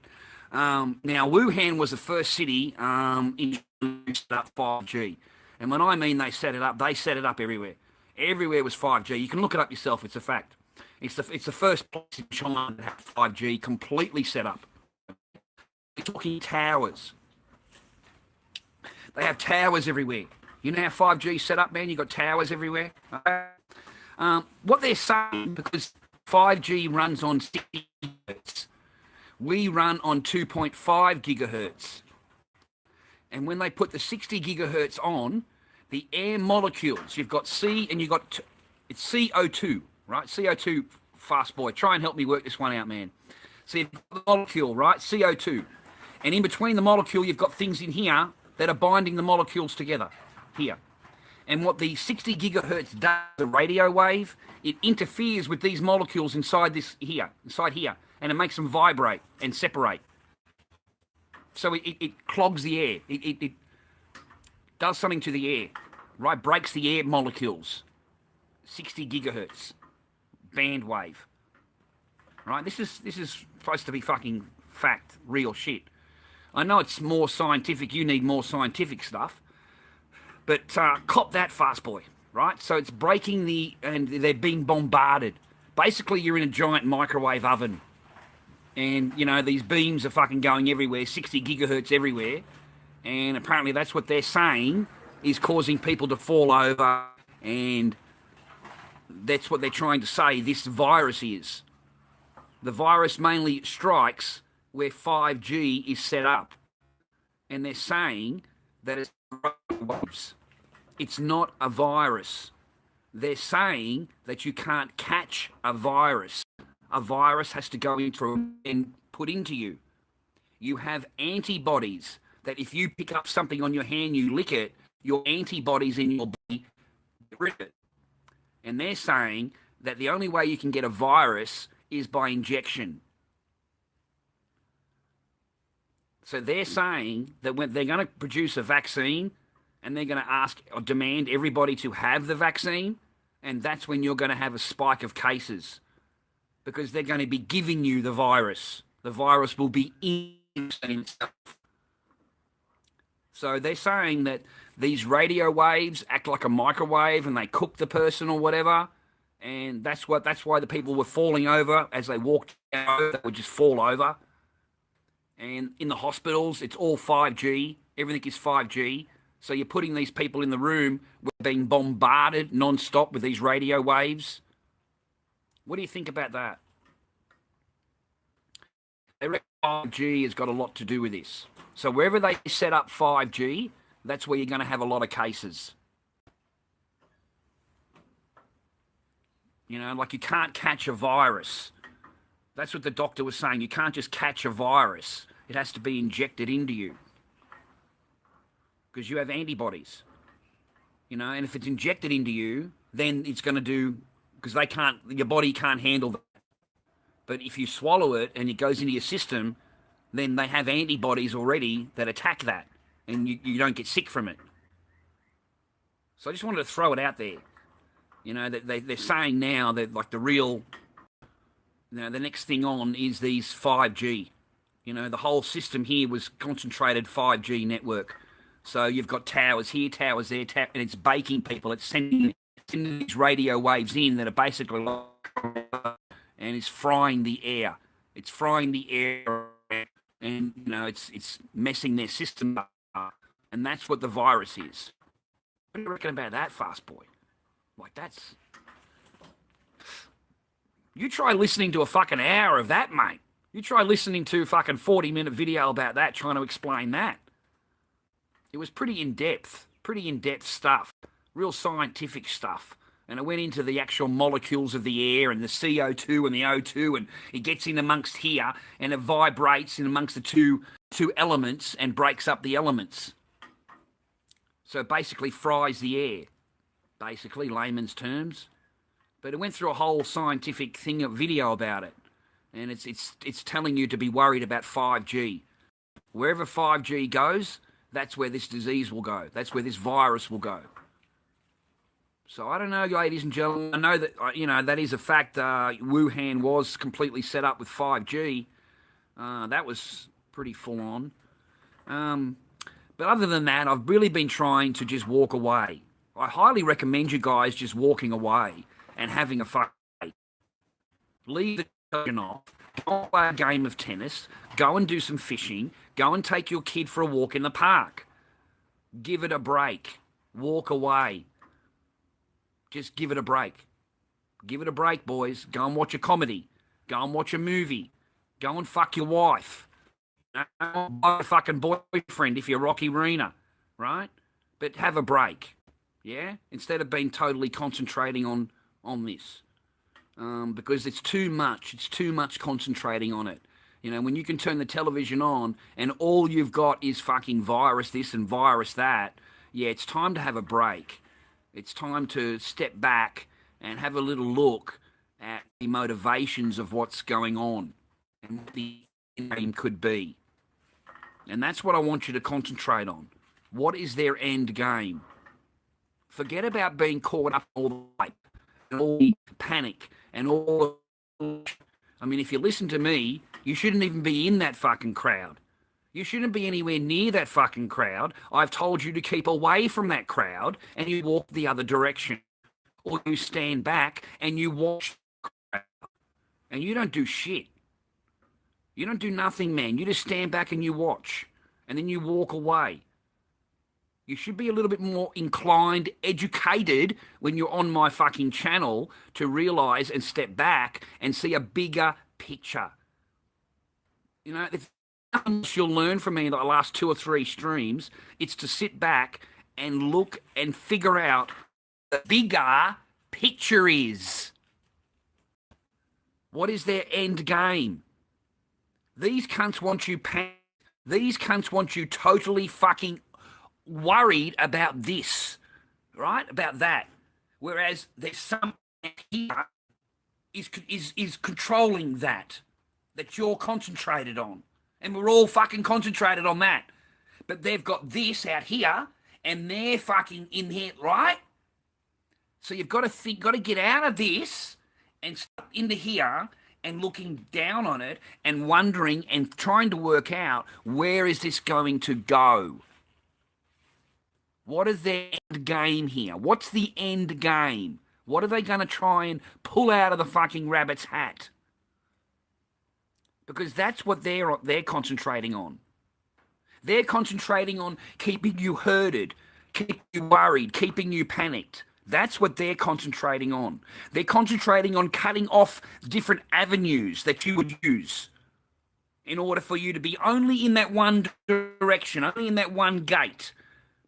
I mean, they were saying here, even if they do lock it down, they're going to lock down the fucking highway. They're going to lock down the highway so that you can't leave. So there's no bugging out. Forget that shit. If you think you're going to get in the RV fucking drive, you ain't going anywhere. They're going to have roadblocks. So they've got this shit worked out, man. They're going to fucking trap your ass right where you are. So you better think outside of what that panic box is. You know, what's the end result? And that's what I think it is. That's what I think they're going to head down to. I believe that's what the end game is here. You know, I mean, in order to change a paradigm, you really need a big event. You need a big event to change paradigm. Okay? A financial situation, that's a paradigm. The banking system, all of that, that's a paradigm. You've got to agree with it. Well, they own that shit. You know? And they know that shit's going down. They know it's gone. There's no way they could pay back the debt, let alone the interest. I mean, that's all you're doing over there is paying interest every year. You're not paying the debt. And they want control. So, what's the next fucking paradigm, boys and girls? Come on, man. You and I both know it's digital currency. It's not Bitcoin. Forget that. They don't have control over that. That shit ain't going anywhere. It's not going anywhere. It doesn't matter what you do. But they issue a digital currency of their own. They'll just replace the paper in your pocket with a digital fucking thing on a screen. That's it. You've got a card. Everywhere you go, you tap and go, tap and go, tap and go. You love that shit, right? You fucking monkey. You've had 4 or 5 years of using that card, right? You fucking monkey. Well, now you ain't going to think shit about that, are you? You're going to fucking love that shit, right? It ain't going to mean nothing to you. I mean, it ain't. You're so used to it, like a fucking trained little fucking monkey that you are, right? Everywhere you go because you think you're so fucking brilliant and you think you're so clever for using this technology. You're just so clever. You know, you pull your card out and it just tap and go. And when I see that in a shop, I automatically know this person's fucking gone. He has lost his humanity. He's lost his fucking freedom. He's lost everything. Without that card, he's fucked. Without that card, he's gone. He doesn't exist in the world without that card. Yeah? So, you know, you've already been because you're good little monkeys, and monkey see, monkey do, and monkey fucking loves to please another monkey. So, you know, you've got the biggest gorillas sitting in the cage telling the monkeys what to do. And the monkeys love that shit. The monkeys love that shit. They give all the big bananas to the gorillas, and they eat their little grapes, and they think they're fucking great, right? And that's me and you. We're the little monkeys. And the bankers are the gorillas. Their paradigm that they would love to introduce would be digital. Everything on a screen. They don't have to give you anything. They don't have to print anything. And they can charge you interest on that. They can charge you fees and charges on that imaginary fucking screen you've got there. It hasn't cost anything. And they can sit back and they can earn profit from you and not have to do a damn thing. Nothing. Except middlemen in every single transaction you do. Whatever you buy, they get an earn out of. It may only be 20 cents. It may be 10 cents. It may be 40 cents. Based on the actual price of the product. They may put a tax on that. You know what I mean? But they will be taxing you. There will be transaction fees on everything that you do. So they're going to earn trillions. Trillions. What a fantastic paradigm. What an incredible paradigm to own. You know, they own it. Fuck, imagine being that. Every transaction in the world you've got a little earn out of, even if it's 10 cents. Fuck that, I'll take that any day. Fast boy Craig would be fucking throwing the credit card at that cut to side up. Fuck. You're following where we're going here? You're following where they're going to end up here? So they will kill as many as they can. They will wound as many as they want. It will not matter to them. It won't matter how many die or what the government does or anything like that. It doesn't mean anything. This virus is already out there. It's already claimed lives. They can already install it. All they need is a little bit more, just a few more thousand dead, just to seal it off. Yeah? But basically, man, you've got, you know, every country in the world has this.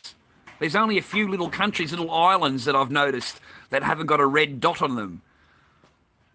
So they've got it everywhere in a matter of a month and a half. It's spread this far and done this much harm. You know, and seriously, man, America, it hasn't even hit yet. It hasn't even hit yet. And I don't believe it's hit here yet either. I don't think it's done its thing here yet. I really, really don't. I don't think it's even begun. In America, it hasn't begun. And when it begins, we better get the fuck out of there. If you're in a town or a central place where there is homeless and a homeless city, homeless town, or a fucking whole street with homeless in it, or next to a hospital, or you're within a couple of Ks of a hospital, you need to get the fuck out. That's my warning to you. You need to get out of where you are and get away from these danger zones. And I do regard them as high danger zones. Anywhere near a hospital, pharmacy, where they're actually dealing with these people, and anywhere near a homeless place, anywhere near there's a lot of homeless, because that's going to be a raging, absolute cesspool in the future. Potential to be devastating, a plague, like a plague situation where everybody has it and there's no treatment for it. The hospitals have already been overloaded. They're full. They can't help you. So you're walking around on streets, got defecation on them. People spit there, they piss there. All of that has that Zika in it. It all has the virus in it. They're all breathing, and it travels in the air. It's all aerosoled now, apparently. You know, it goes in the air. So it's going to be like people walking around, and if you had that X-ray vision stuff that Superman has, you'd just plague of shit coming out of everywhere, and then they'd have this fucking aura around them, this plague aura around them. Yeah, that's what it'd be like. Superman would be looking at everybody, and he'd just see this fucking plague green shit around them. every time they cough or anything, he sees it shooting out. He sees it shooting out into the fucking... You can imagine a comic book with this shit in it, right? They'll collapse it just to rebuild it. Yeah, 100%, Mush. Yeah, without any doubt, and without any hesitation either.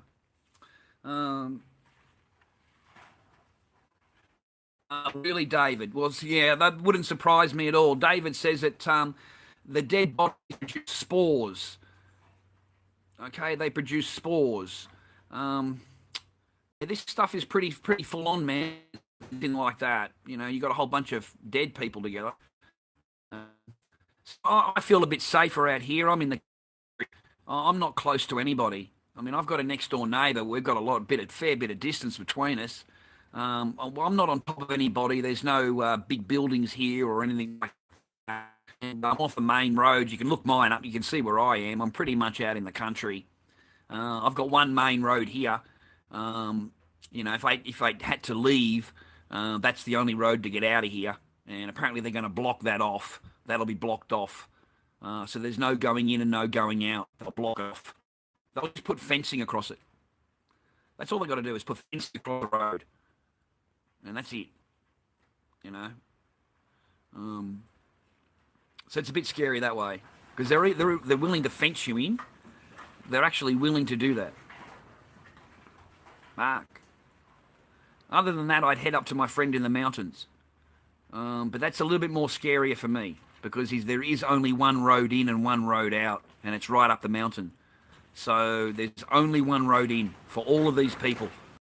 For everybody on that mountain, there's only one road going in and one road going out. And that's it. You're blocked. You are completely blocked, cut off. If they were to cut off the hill where he lives, you couldn't even get into there. You couldn't even get... You'd be blocked. That's it. So you'd be stuck up in a mountain, man. So I don't know. That's the only other place I can think of. I can't go to Allen's. He's over in like really populated area. I just wouldn't want to go over there. There's houses upon houses and block buildings and office buildings and everything there. I've told him to come here. I told my mate Alan to come here if there's a big problem. But I don't think there will be. I believe it's all hype. I believe that it's a lot of hype. Like they're really selling it. You know, they're really selling it. All right? You know, we've got people that are scared here. You know, like it's come on, the whole world's going to end. And, you know, you've got Julian here running over to get solar batteries and the solar fucking panels so that he can have power if the power gets turned off. And I've looked at it, it's going to get turned off, buddy. And he's gone, well, it could. You never know. You know? So I said, okay, then, go and get your pedals. Let's get them charged up. Let's get the batteries charged. He's got these big fucking batteries there, pedals for solar energy. So, yeah, I'm sure it's going to go in darkness in minutes. It may only be for 20 minutes. He said, but they will do it. He said they'll throw the switch, and that'll be the final scare. That'll be the one that really sets them off. That'll be the one that makes them shit. He said it really will. He said they'll do it, you know, 7 o'clock at night, you know, makes a little bit more sense. They'll do it when it really hits maximum, when it's going to make maximum effect. And everything will get fucking turned off, right? And they'll blame it on that. They'll blame it. They'll say that one of has come down with it or some shit like that. And they'll do that as the final scare, the final sell, the final hurdle before you get to that line of the introduction of the paradigm. Yeah, by far. I mean, I said to him, "Nah, man, they won't do that. That's too full on. They're not going to turn the power off." And you just don't know, do you? You know, you don't know what they're willing to do in order to get a paradigm. You just don't know that, and you don't. In all seriousness, we don't. He's right. We don't. We don't know how these people think. These are elites. They think in the 20-year term, 50-year term, lifetime term, generation term. They do not think like us. And they are willing to do things that we are not in order to get that paradigm that has been planned for over fucking 20 years or whatever it's been. You know, that is the truth of it. They are willing to do what is ever necessary. Fuck, man, they blew up fucking buildings, man. They blew that shit up. They killed thousands of fucking people, man, and didn't hesitate. And they killed thousands afterwards too with all the breathing, those men that went in there to help them. Yeah, they're mostly dead now, man, from the cement residue. You know, the fucking dust. They breathed it in. You know, they all got sick, man. They all died. So a lot of people lost their lives. They didn't. It doesn't matter to them. They got paid. They got paid fucking double indemnity. He got fucking paid, and that's all he cared about is getting that fucking money. He didn't give anything to the buildings. That guy that got paid out. He didn't give a memorial. He didn't fucking do shit for the survivors. He didn't do shit for anybody. He called double indemnity. He didn't give a fuck about you. He's the elites. He's part of them. He knew what was going to go down. He double insured the cunt. And he insured all that. Planes going into buildings. It wasn't even part of the insurance plan. And they did it because they thought to themselves, that's impossible. It's impossible that a plane could crash into the building and smash the building down. It isn't if you blow it up. It isn't if you've got fucking bombs all the way along it. Boom, boom, boom, boom, boom, boom, boom. You got to be fucking blind not to see that shit. Blind to fucking not hear what these people are saying to you. But no, we'll dismiss all that. Dismiss all that. Fucking some guy in a cave over in fucking Afghanistan is on a CB radio and he's telling these cunts in a plane what to do. Yeah, right.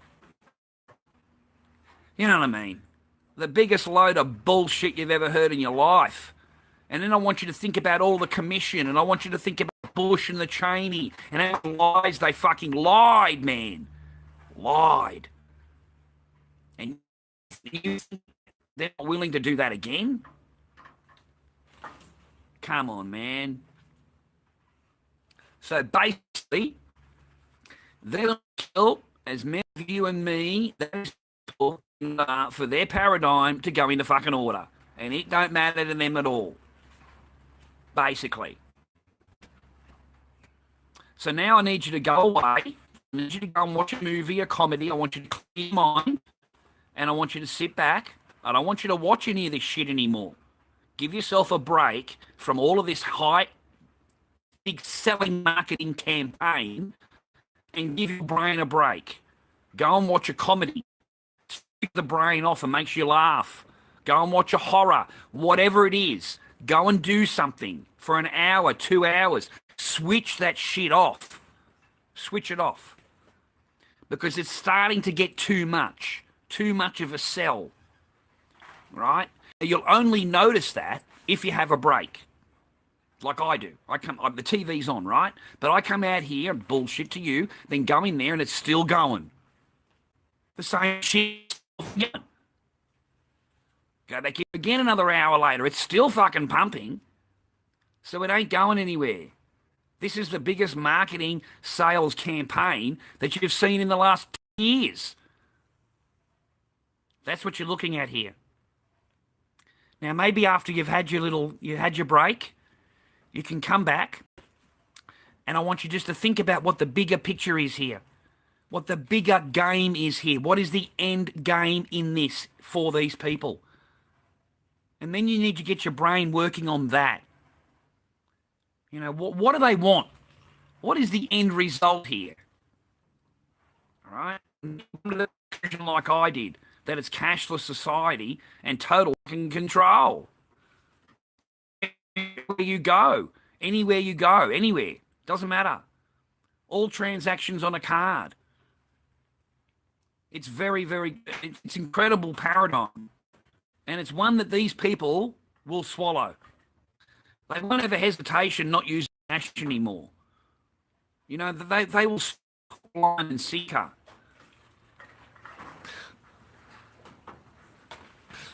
It's going to be an interesting month or so because we've seen nothing yet. It hasn't even started here yet. It hasn't even begun yet. So give it another month. You see, they're looking at 6 months just for this. You know, and the guy this morning is saying that we need to close everything from 12 to 18 months. Total shutdown.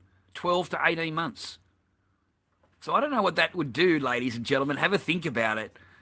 Have a think about how they're going to keep it all, how they're going to keep all that functioning. Yeah? And think about the storyline they're going to come across to you to sell it in order for you to do what they do. You know, it's not. I need you to look at it as a planned event and work out what their goal is, where they go from here. What laws do you think that they will enact on you? Because if you're in America, yeah, they can come for your guns, mate. They don't need shit now. They can come for your guns now, mate. And they can break your fucking door down and come and get it because you registered them. They've got a complete reason now to do that. You know, national emergency. You know what I mean? They call for martial law thing, dude. Well, that's it. They'll be doing a door knock. Yeah, they'll be coming for that. Yeah. Yeah, there's a lot in America that could change compared to Australia. Over here, it'll just be the control, the power of it all. You know, the control of everyone's lives. They're buying and selling everything far out, dude. You know how much power they don't have right now, but they will have if they introduce that. Wow, like it's fantastic power for them. So you don't think I'm, just a stupid old man. Please take into consideration what I've said to you, because in the past, and I've said it until now, I've been pretty accurate. I told you what would happen, and it's pretty much come to that. But I need you to think about the bigger picture outside of the little box that they've got you in and worried in and panicking this and panicking that. I need you to think outside of the box. Leave whoever is in the box in there, and you just think outside of it and trying to work out what their moves are. Because these people are not your friend. They're not your. They don't give a fuck about you, basically. So you need to work out what they intend on doing, and at least when it happens, it won't be a big surprise, and you may not walk through the gate like the other people do with such a like they do. But always keep your mouth closed. I learnt that today. It doesn't pay to answer their questions honestly if there's a crowd around. You highlight yourself. They will pull you out of that line, away from that conversation. This nasty attitude. They will ask you if you're well or not because you don't look good. Really, I don't look good. I felt like saying, fuck you, bitch. I really fucking did. And the fuck do you think you're talking to, period?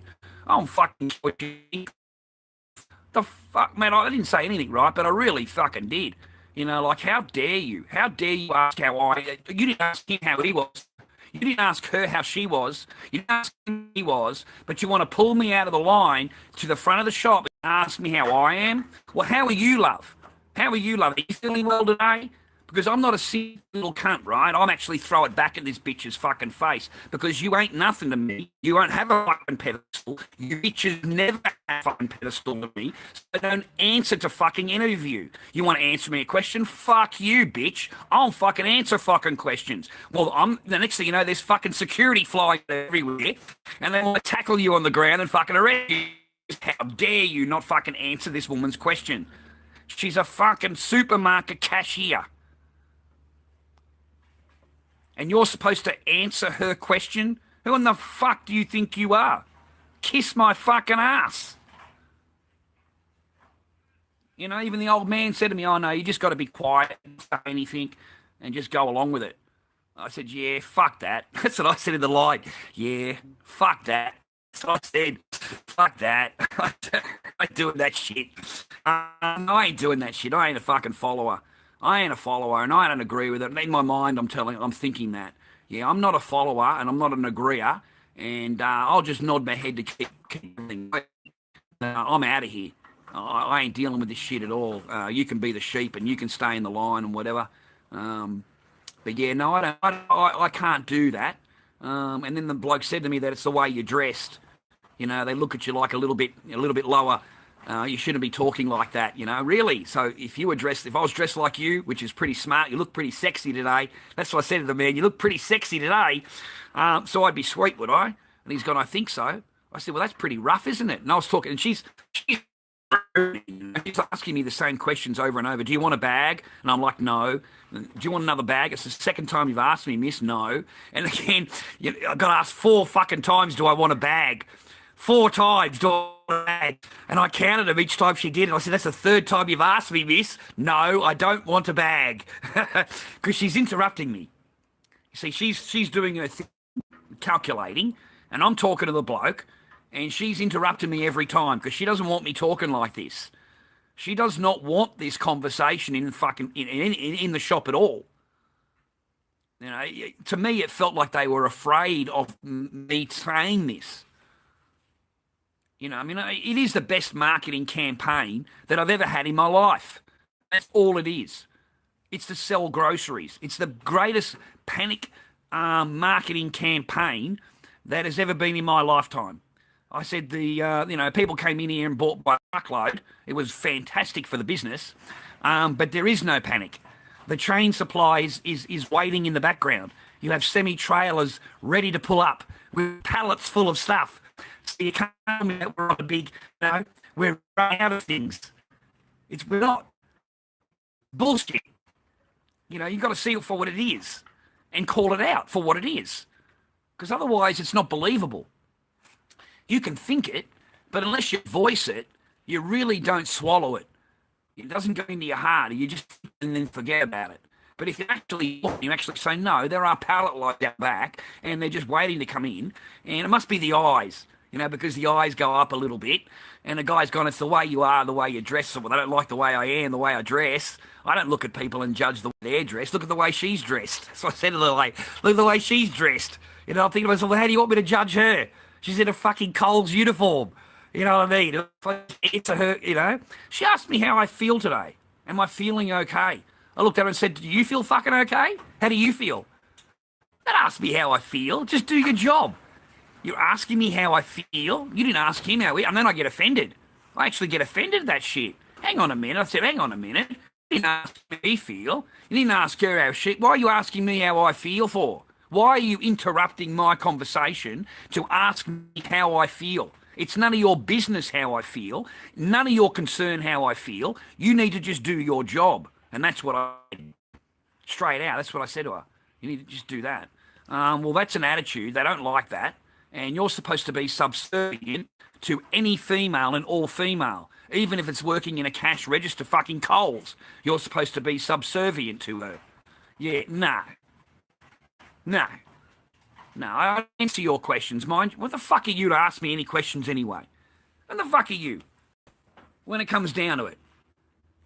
You want to pull me out of the line? You want to ask me how I feel and how I am today? And do I need any help? Do I need to give me a blowjob? That'd be a fucking good help, love. Do you swallow or fucking spit? Let me find out. The mighty baby arm, ladies and gentlemen, the big baby arm of the Lord Dobby. No, I'm only joking around. I'm only having a laugh, a bit of a giggle, a bit of humour. But I'm going here. Now, before I go, is Fast Boy still kicking around? I don't know. It me, Diane. It really did. I thought the bitch was in love with me. She's asking me all these questions and shit, dude, interrupting me as I'm talking to this man. And she's like what I'm saying because she's getting very narky and very dirty on it. You can tell in her attitude. And I said, you just keep that. She tried to have the last word all the time, like these women do. And, she have a good day. Thanks very much. Well, make sure you have it. She had to have the last word. And I said, last thing I said, well, bloody brilliant. That's what I said to her, because it was just an attitude for me. It was an attitude for me because she went on and she was nice and happy to the guy next door to me, all dressed nicely, had his hair done, a bloke like me. But it was the way that I was dressed, apparently. They don't like the way I'm dressed. And I'm unkempt. Like I don't care. I don't want to fuck you, love. I'm not here. There is nobody here that I want to fuck. So you can all kiss my ass. I don't give a flying fuck. I don't care. I'm not trying to fuck anybody in here. The only time I want to impress anybody is when I want to fuck them. I mean, Jesus Christ hates you. I mean, fucking hell. Like, what do I want to walk around like a glamour fucking shit? Go and get fucking changed and dressed and showered in order to go up and get a fucking coffee milk? Yeah, suck a fucking dick. There's nobody in here that I want to fucking fuck. There's nobody in here I want to impress. I fucking don't like anybody in here. I come here to get a coffee milk and fuck off. I don't care. I don't care about the girl behind the fucking counter, right? Like, seriously. Fuck, mate, I got my Japanese porn. I got a load there, mate. I got my Japanese fucking porn. You're gonna have to be a good looking fucking shit to pull me away from that. Fucking well, I get the fucking video up, love. What can you do for it? You like the last one that fucking's 4 minute, quick, and it's got to be over. Because that's how it is here.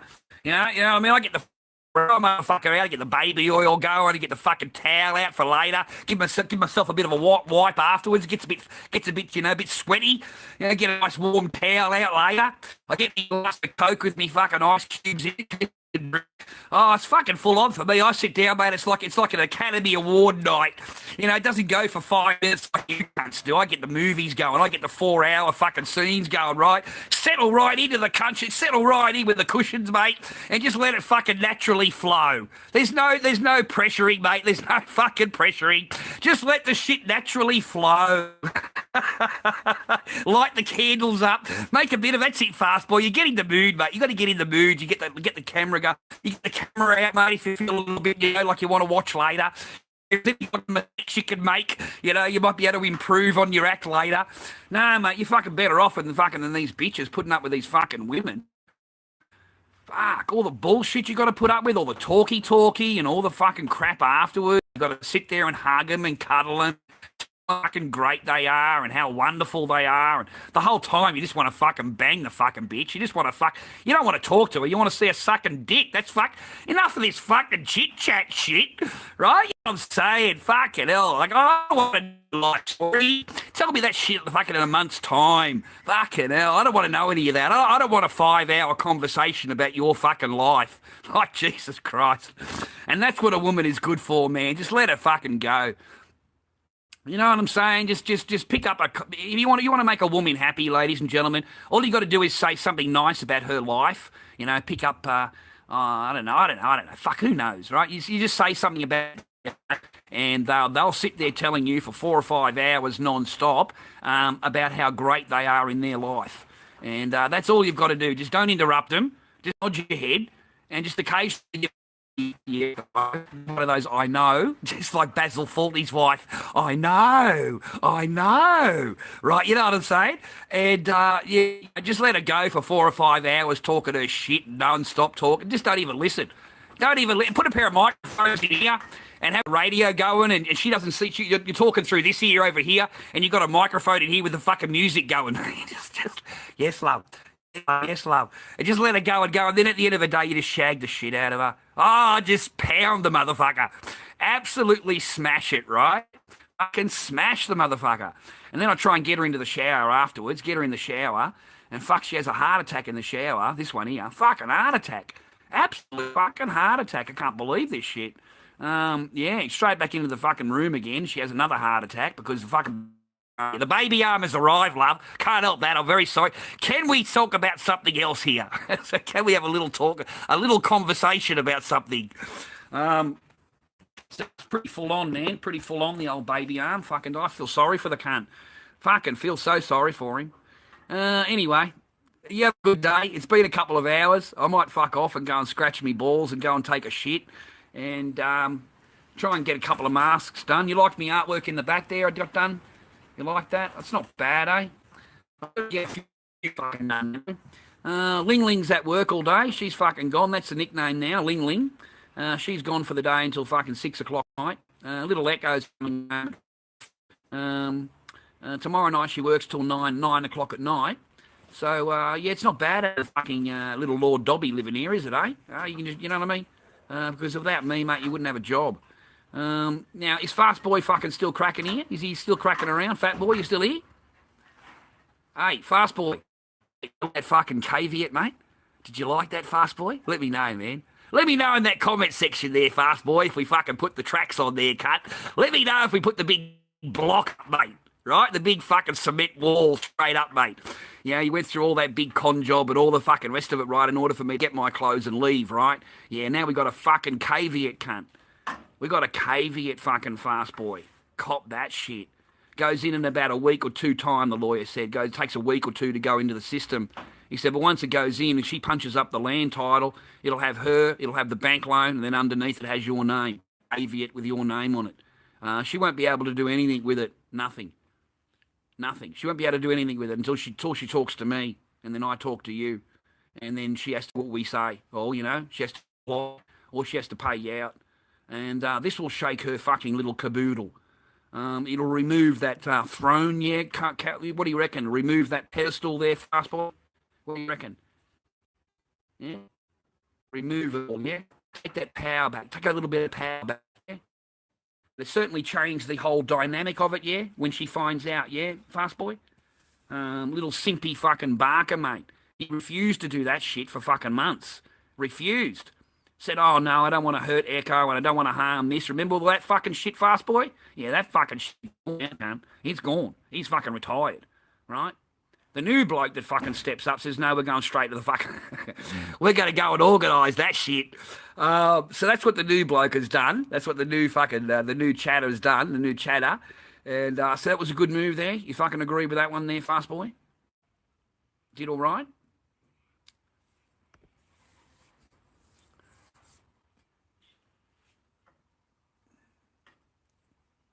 This is Australia. Yeah, that's a good way of putting it, mate. Yeah, that's a good way of putting it. I just wanted to fucking realise that you don't come here, you don't do what you've done, and you know get to walk away with absolutely everything and free and clear. You know, you own everything. You know what I mean? Because it was my ass that got me. It was my ass that fucking set it all up. The whole thing. You know, I mean, I don't deserve that. I don't deserve to live in here.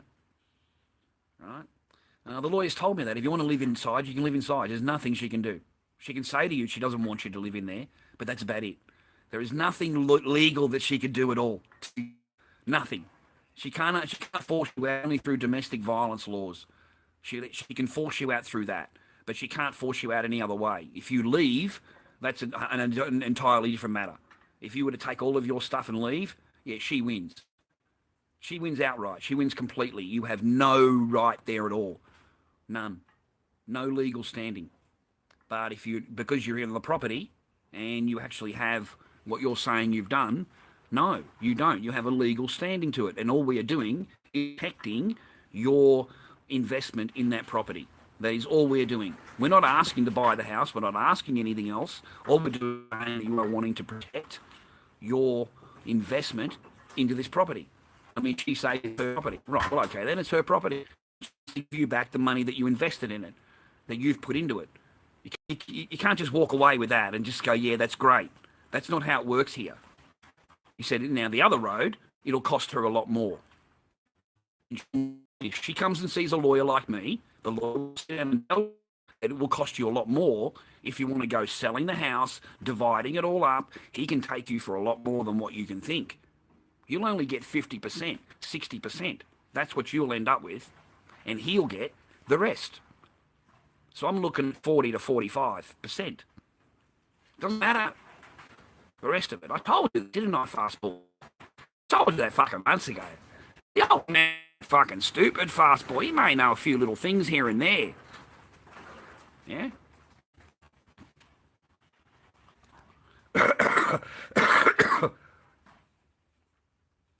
Well, you would be, but Paul, you've got your daughter, so you give up 20%. You give up 20% because you've got Echo. Echo gets that, right? But you are entitled to that. That's what you're entitled to.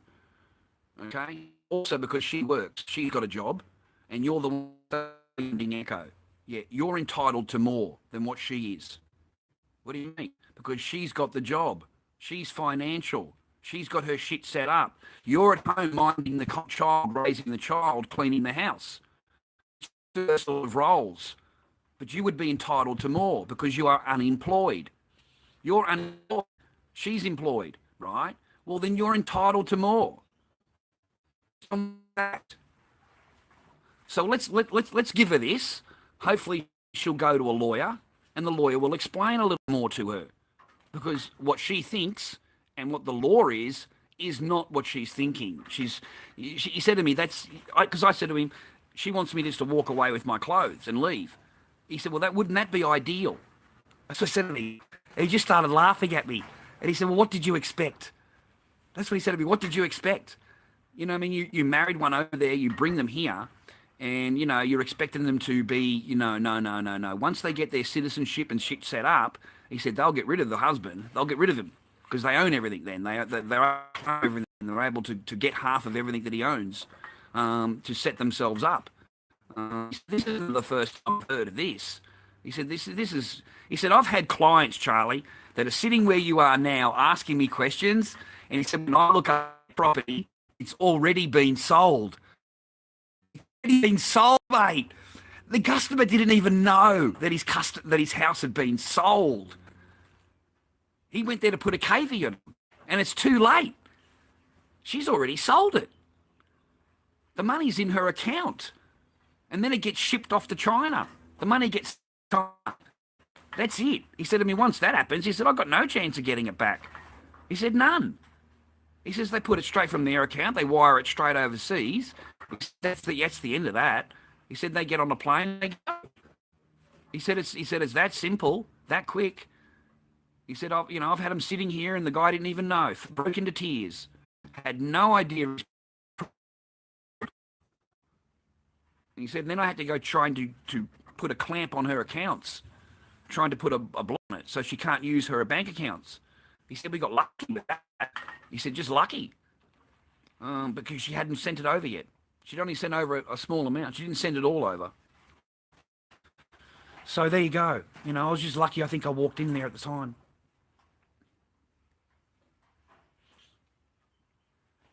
No, I don't want to do that, Paul, because this is where Echo lives, and, you know, she's got a school around the corner, and, you know, it's Echo's home, and, you know, I'll do that if she wants to do that. Yeah, but at least I've got myself legally covered. You know, she can't just pull the rug underneath you and without you knowing about it. She can't just bring the parents over and them decide they want to sell it and all the rest of it. They're going to get a big fucking surprise. You watch. They'll get a huge surprise one day. You know, I don't know whether it'll be the letter in the mail. I don't know if it'll be a letter in the mail or whatever letting them know. But if she looks it up, my name's going to be on there this time. You're not just going to have your own name. You'll have to ask me. You'll have to ask me and stuff like that. And I don't agree with any of that. I mean, this woman could already pay me out. You don't seem to understand it. She could already pay out. Right? She has it in there. All right? She wants me to walk away with just my clothes. That's it. All right? So no, we don't play that in Australia. Yeah, and that's a simpy fucking wee barker thing to do. Really simpy, weak, no ball fucking man to do. And that man's gone now. He doesn't live here anymore. He's gone. So no, I covered my ass. I think fast boy a little bit. Yeah, I did all right. Yeah, did good.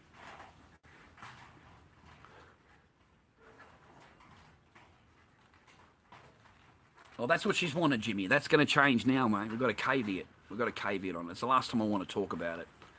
We've got a caveat on it. So we're not. That simpy fucking wimpy shit's gone. That simpy barker that said to you months ago, no, I can't do that right here. Fuck that cunt's gone. What a simpy fucking wimpy motherfucker that was. You know, and he's retired. You know what I mean? There's a different bloke in the saddle right now, mate, thinking a different way. So no, we're going to cover our ex, mate, and the fucking long con, mate, that you did to the marriage, everything that you did in order to get here. Yeah, I just fucked that up. I just kaboomed the fuck. I just kaboomed the shit out of it, ladies and gentlemen.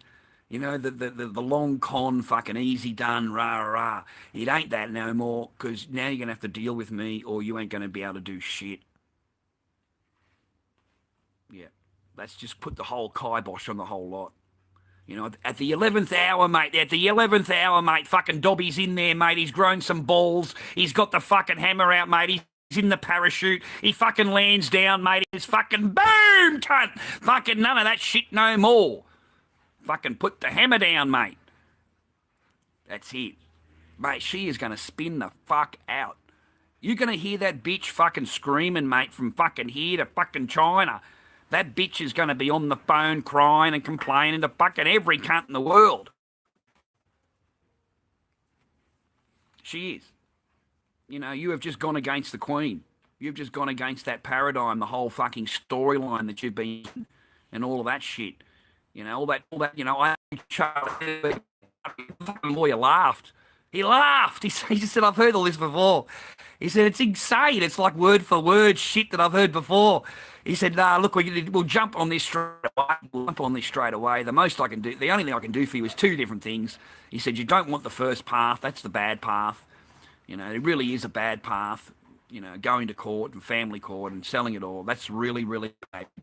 You'll never see the kid again. Never be a dad again. You can finish that. That's gone. So we don't want that. You know, we need Echo every day. We need to be dad. So, but calm, and, you know, she ignores me, narrow, ignorant attitude that she has. And I just ignore her, and I'm happy to stay here now. I'm happy to come out here now, because I go in the room and the walls are so close and there's no air, and I open the window up and there's not enough air coming in. It's just not enough for me. I mean, I've got the door open here at midnight because I like the air coming in. You know? So no, that's gone now. I just fucking put the ball on that. Fucking big kibosh, mate. So I'm pretty proud of myself for doing that. I'm pretty proud of myself for doing that. Remembering, you know, the person that I was before I got tamed and house tamed and fucking turned a little doggy fucking creature running around cleaning up after the Queen. Subservient to the fucking female, and, you know, they look at you like you're a fucking trash heap, like you're not worth fucking rah-rah. And yet you turn yourself around, you look at them, and she's a scraggy, skinny fucking piece of rubbish in a Coles uniform. And yet I'm supposed to, show her I'm the customer. And you want to look at me? What the fuck?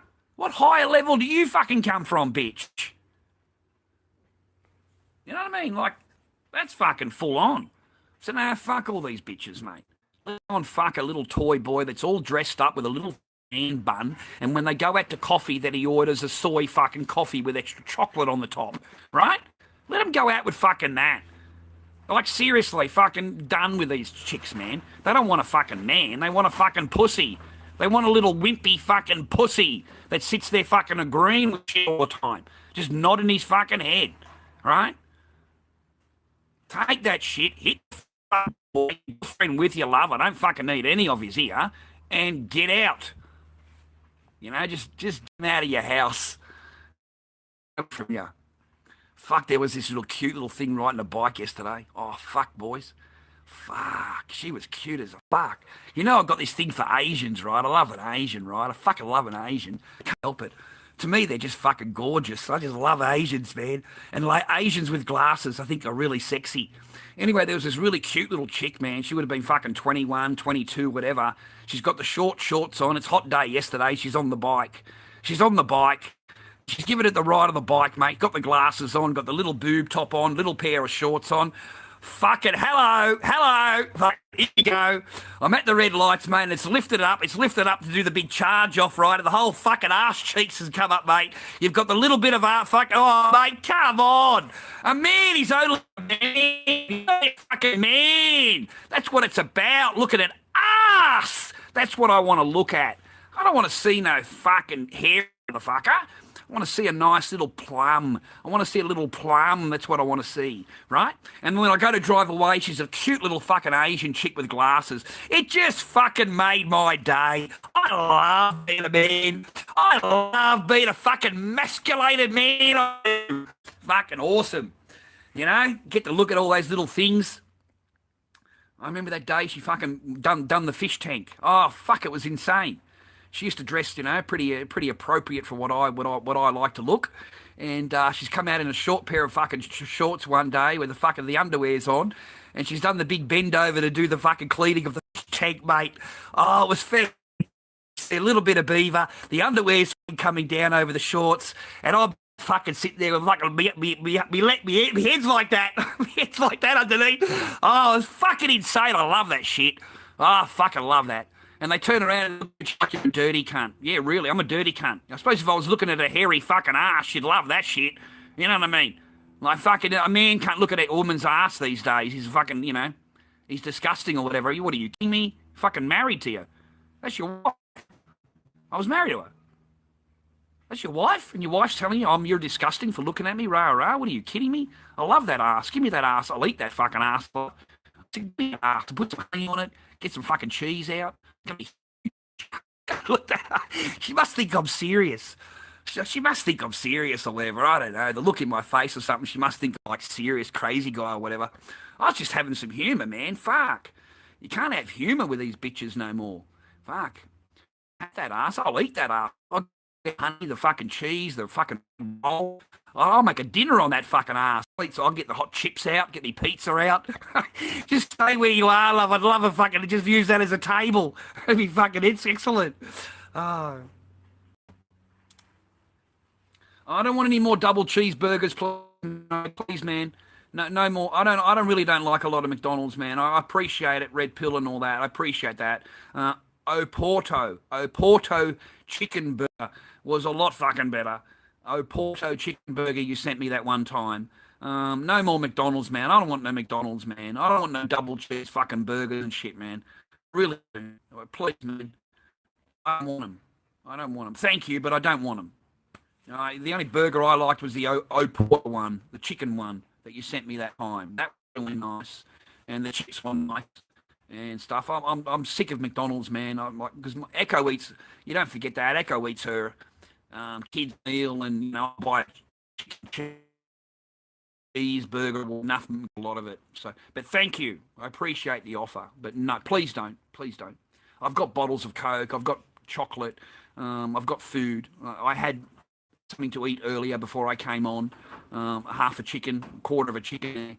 So you know, that's fine. I've got $30 to me name, so I'll be fine. I should be sweet. I've got some cigarettes. I've got plenty of cigarettes and stuff. Hopefully someone comes in and buys a mask off me to give me some, so I've got some paper in my hand.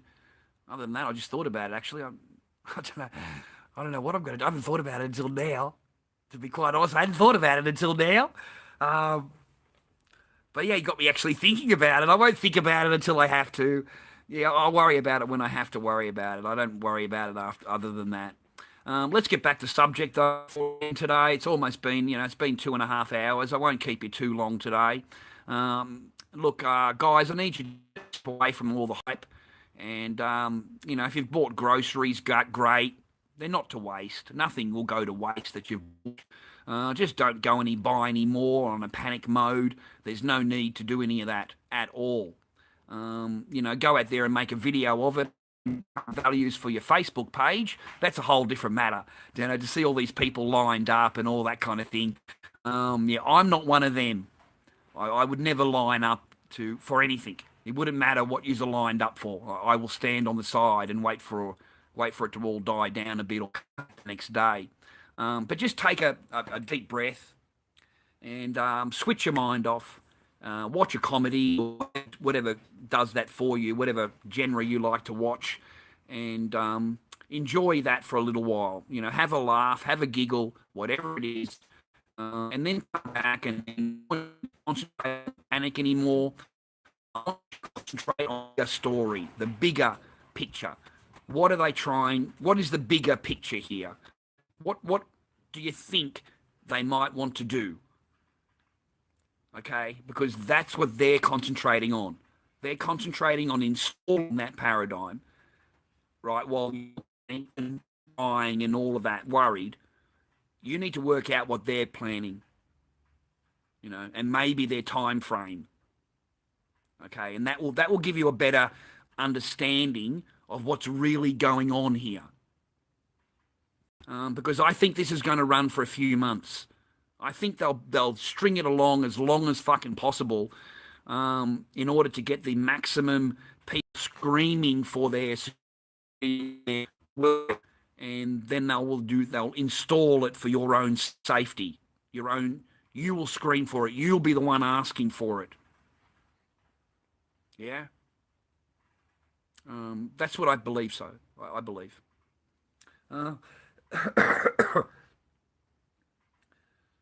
There's no more home deliveries anymore, Carnell. There is no more of that, man. It doesn't. They don't do that anymore. They've switched that off. There is no more Coles delivery or supermarket delivery. Well, that's what I heard anyway. That was 2 days ago or yesterday. I heard that.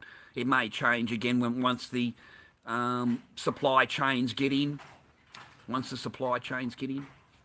I'm not interested in politics, Joey. No interested in it at all. Don't care about the elections or anything like. Don't give a shite. Don't give a shit about any of them anymore. None of them, including the Trump. I don't care about him anymore either. Orange man bad. I don't care about him anymore either. I used to like him and stuff like that, and I don't anymore. I don't like him anymore. I don't know who you're going to have as president, whatever. I know he's the best choice of what you've got, but it's pretty sad, mate, that president. He's owned, man. He's owned and owned and owned. And it's just horrible when you come to the realization of it, how owned he is. And it's proven by his own facts and what he comes out with over the last few days, man. And what he's coming out with now. I don't even want to talk about him. America's fucked. America is unless they completely change what they're doing, is going to have a plague situation where it's going to be overwhelming, and you're going to have a lot of cases. And you've got this fucking prick of a president saying that if only 2% of the population die, then that's a good result. What he's not telling you is that you have 100 fucking million people, whatever it is there. So if 2% of that die, do you realize how many people that is? We're talking millions of people. And he just flagged it off like it was nothing. It's going to be 2%. It's fine. It's a lot more than 2%, ladies and gentlemen. But even if it was only 2%, you're talking about millions of people dying. Millions. Okay, so for him to be blasé about that and all, I am done with the guy, man. I don't want to know the guy. England's even worse. You know that, right? England's waiting for herd immunity. Herd immunity, ladies and gentlemen. They don't even want to deal with it. They're going to let it go, and then they're going to build herd immunity. Like, what fucking insane world do these people come from?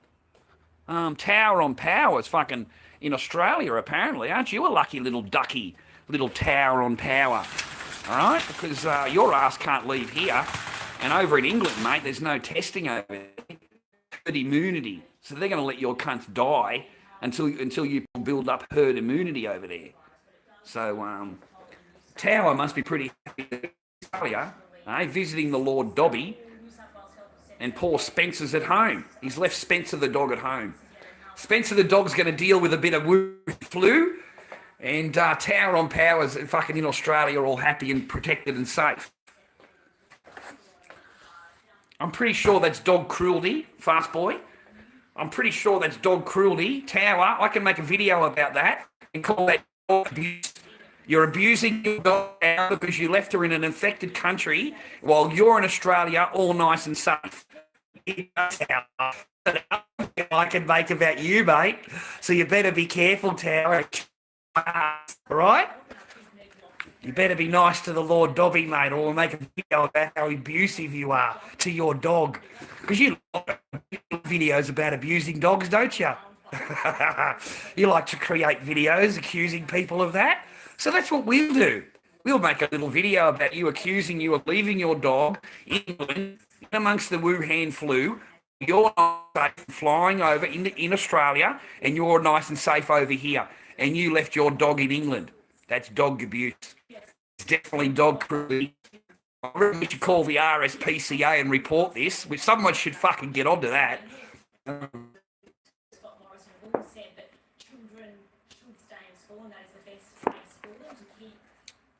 That's right, fast boy. You abandoned the dog.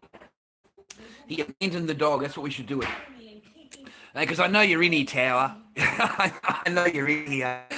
I know you're in here, Carl. I know you're in here. You call yourself Tower no more, but I know you're in here.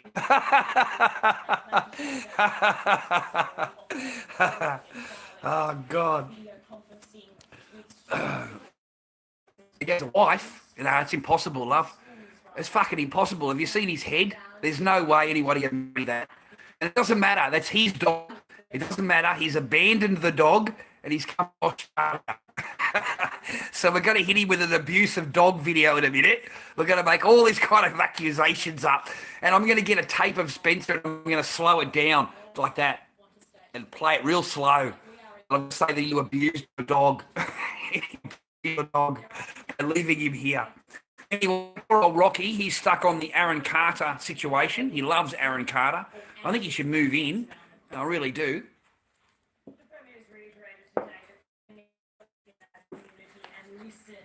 And that Chris guy, the guy that hunts down the pedophiles, the one that went after Anisian, he's got a new target now.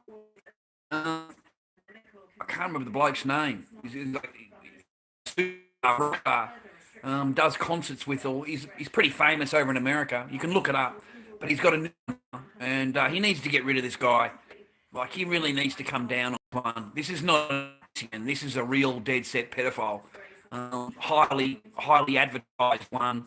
So I'm glad that he's into that. I think he's Zony or Zany, something like that.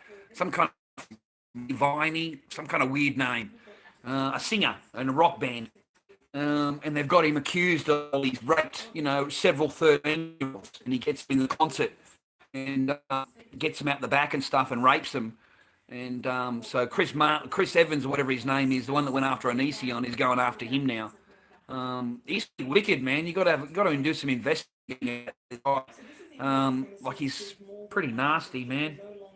Goes after 13-year-olds, 14-year-olds on the stage. Anyway, there's another one there. Chris Hansen, that's it. That's the one, fast boy, Chris Hansen. And I just learnt his new investigation, the new investigation that he's doing. Some rock star that travels around America doing. He's been there for a few. He's got a really weird name. He's a fucking wog. He's a Mexican. He's a wog, but he's got a stage name. And it's shit music, but America's got a huge following of 13 and 14-year-olds. And they'll take challenges on the sleeping 13. And so he's fucked quite a few kids, mate. He's fucked quite a few 14-year-olds and 13-year-olds and stuff, which is unforgivable. It doesn't matter what the chick looks like, because in America, they're not... chicks, man, you've really got to ask what their ID is, man. I mean, they're really grown, right? It's insane. Like they're full-titted, fucking full-on dressed up, hair all done, the whole thing. They pass for 18. You ask them how old they are. Legally, they're only 14, right? So no, he's going after all them, man. He's standing in the concert. He's got things there. He's asking them to send up their bras. So he's got the bras being thrown up to him, the panties being thrown up to him. And these are children. These are 13 and 14-year-olds. And the bras with Hello Kitty bra. I don't know how I can get a Hello Kitty bra. That would just give me fucking squeams, man.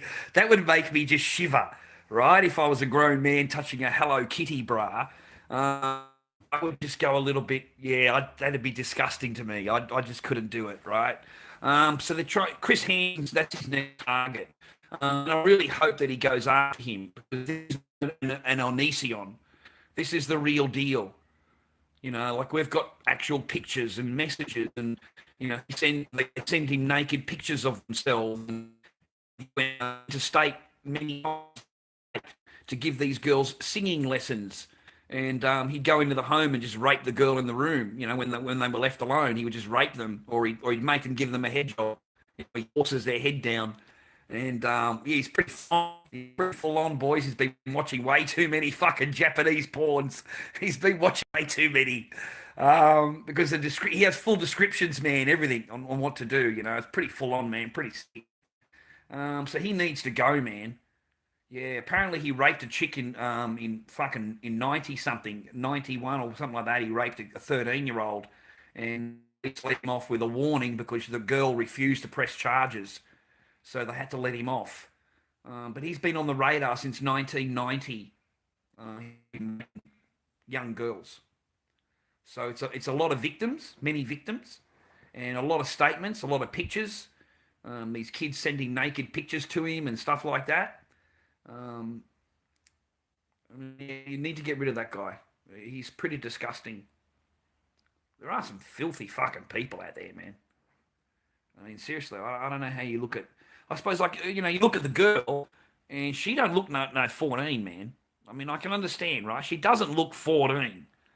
Like, she's pretty well rounded. It's only after you inquire that you would find out she's 14 and go back off, right? I mean, I remember being in an adult chat room, when I was single years ago, and I remember being in a chat room, man, and, it was a men's chat room or whatever, right, over adults chat room, and I got private messaged, right, and there was this chick trying to talk to me, right, and I had like a few minute conversations, hi, how are you, that kind of thing, no, nothing, hi, how are you, and then I asked her, how old are you, and she said like 13 or 14 or something at the time. And, man, I fucking went off, man. I told her not to speak to me again, delete all fucking messages. I don't fucking know you. You don't talk to me. You don't message me. You don't anything. And I went into the room, the actual chat room, and I announced to the chat room that this person here is fucking 14 years old. So if you want to do jail, have a conversation with this person. Because you're going to end up doing 20 years fucking jail. Because you can't be even talking to a 14-year-old. Yeah, seriously, you shouldn't be having a conversation. Like, it's not. Don't get me wrong. It's not wrong to have a conversation. That's not. I shouldn't say that.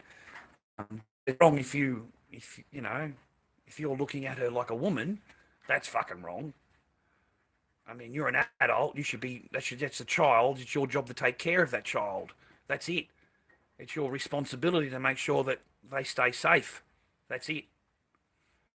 I don't look at it in any other way. I've never done that. Never been like that. Pretty fucking sick, mate, if you look at it any other way. And you deserve to be hung. You know what I mean? I don't understand why they put the cunts in jail, mate. I don't understand why they give them that chance. I don't understand that at all. They just nailed one bloke here, a fucking priest, mate. Priest here was on last night on TV, a priest. And he interfered with 30 fucking choir boys over a 20-year period. He's raped them and done everything. Are you fucking kidding me? Why don't they just hang cunts like this? I don't understand why he's even in the court. And then they just put him in jail. They just let him in jail for a little while and they let him out. I can't fucking shake my head at that shit. What, you rape boys and they let you back out? I don't even know how you get out of fucking jail. I mean, all I can see here is you being a big bitch in jail. Your ass must be in protective fucking custody. Because you're going to be the big bitch. Yeah, you're going to have a real hard time in jail. Yeah, once they find out what you've done, fuck, a real hard time there. You're not going to do easy time. You're going to do some hard time. So, yeah, no, I didn't like that at all. So anyway, getting back, I'm trying to keep the stream a little bit, so it's not completely, because Wuhan flu, and all that. Just a little bit more light-hearted for you.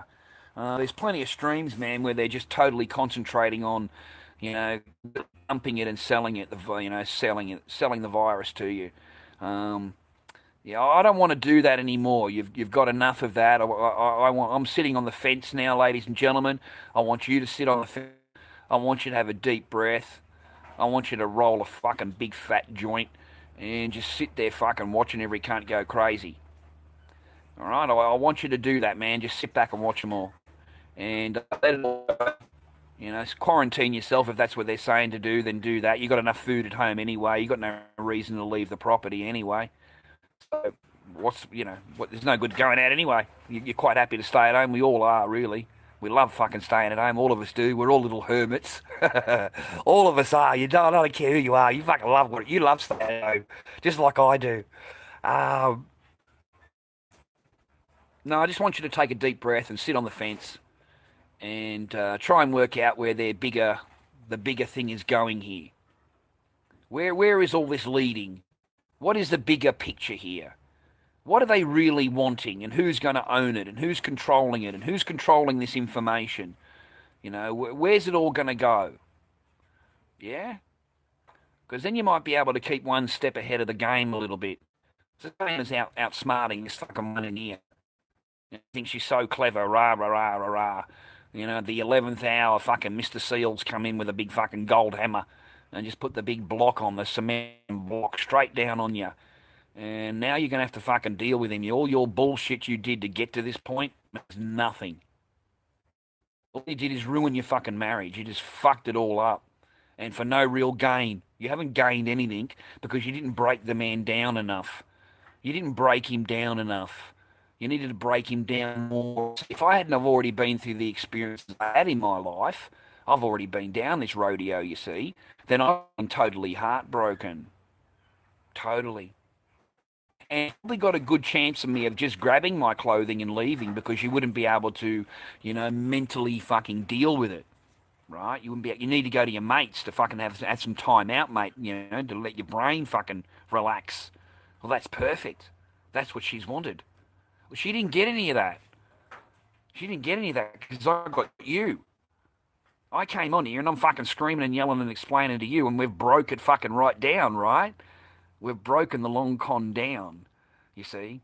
So it doesn't have any of that effect. So putting the block on the other day is really going to fuck all that up, like completely. I've just taken it all back. I've just taken everything that she thought she could have, and I've just taken fucking it all back. And I can't wait. I really hope that I'm in the room at the time. I hope that I'm in the room when she opens the letter. I hope that I'm in the room when she tries to look it up on her phone or on a computer, and she tries to look up the land titles and she sees for herself. I really do hope I'm in the room at the time. I hope I get to record it for you.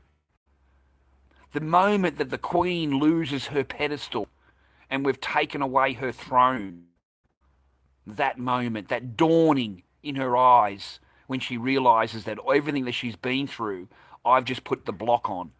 I've just kiboshed the shit out of it. There's nothing that you can do about it. Nothing. You have to go through me. You have to talk to me. You have to deal with me. You'll have to do what I ask you to do. And you will show me some fucking courtesy and respect. In your last fucking moment, you will realise that we do take that back. The power that we gave you, we take back. We take it back in tenfold. Now it's going to cost you. You see, now it's going to cost you your rudeness and your entitlement. Is now going to cost you more if you have just been a little bit more nicer and smoother in your con job, instead of being an arrogant, self-entitled fucking you think you should own everything. You should have kept him sweet. You should have kept him a little bit more sweet, just a little bit sweeter, so he wasn't thinking about it. You should have kept him, you know what I mean? You didn't define it more because you got lazy. You got lazy and confident. You got confident love, overconfident, thinking that you were so comfortable in what you had done, in what you had organised, that he could never have done that. Would never come into her thoughts that I would actually go there and do that and get that done. Yeah. So now you've taken all that away from her. And I can't wait for it to come in the mail. I want to film her when it dawns on her. And she says to me, what have you done? Why did you do that? You know, it's all mine. It should be mine. You know, you said you were going to give it to me because of Echo. You know, you said you weren't going to do this because you love Echo and you're going to keep Echo safe and always have a property over Echo's head. That's what she hits you with. She hits you with that, that blackmail, that emotional blackmail stuff. Makes you feel bad. But at the end result, man, is to get your name off that. And then she's back to her comfortable self again. Fucking cruel, isn't it, boys and girls? But we all know the game, ladies. We all know you play the game. We know your game. Huh? Every man does. They get tamed and fucking domesticated. They get used to the word yes, yes, love, yes, love, yes, love. Huh? Fucking what a bitch. I come over at 8 o'clock at night. She's divorced me, remember? And I'm standing there at a back door, locked, listening to this fucking woman abuse me like I'm married to her or something, like I've done something that I should have. Oh, I left the back door open? Oh my God. Like, wow, I need to be locked out and chastised. I need to learn that fucking the cats mean more to me than you do, and you need to make sure that my cats are safe before you leave the house. The cats mean more. And you honestly thought that I would just walk away and let you fucking do that to me? Nah, mate. Nah. No, you will pay for your rudeness in the future. You will pay for your entitlement and the way you've treated this marriage in the future.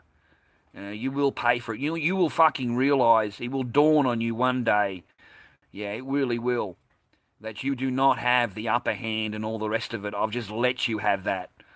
I've let you have it. That's all it is.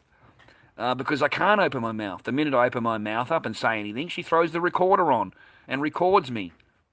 Records all of any answers that I give her. She records. She doesn't record the question, but she will record the answer. She's hoping that you give her a reaction that she can take to the cops. You see, she needs to build a case. The lawyer told me that. He said it's the only thing that she can do.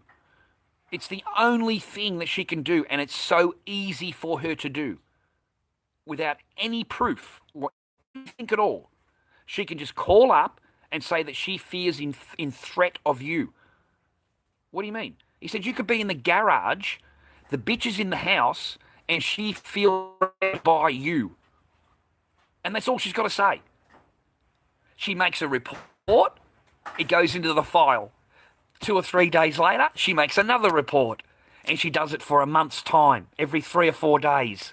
And she makes it look like she's in fear of you. She's in threat of you. Everywhere she goes, everything she does, she's just living in fear of you. But he said, it doesn't matter if you do anything. You don't have to do anything. You don't have to do anything, Mr. Barker. You could be out in the fucking garage.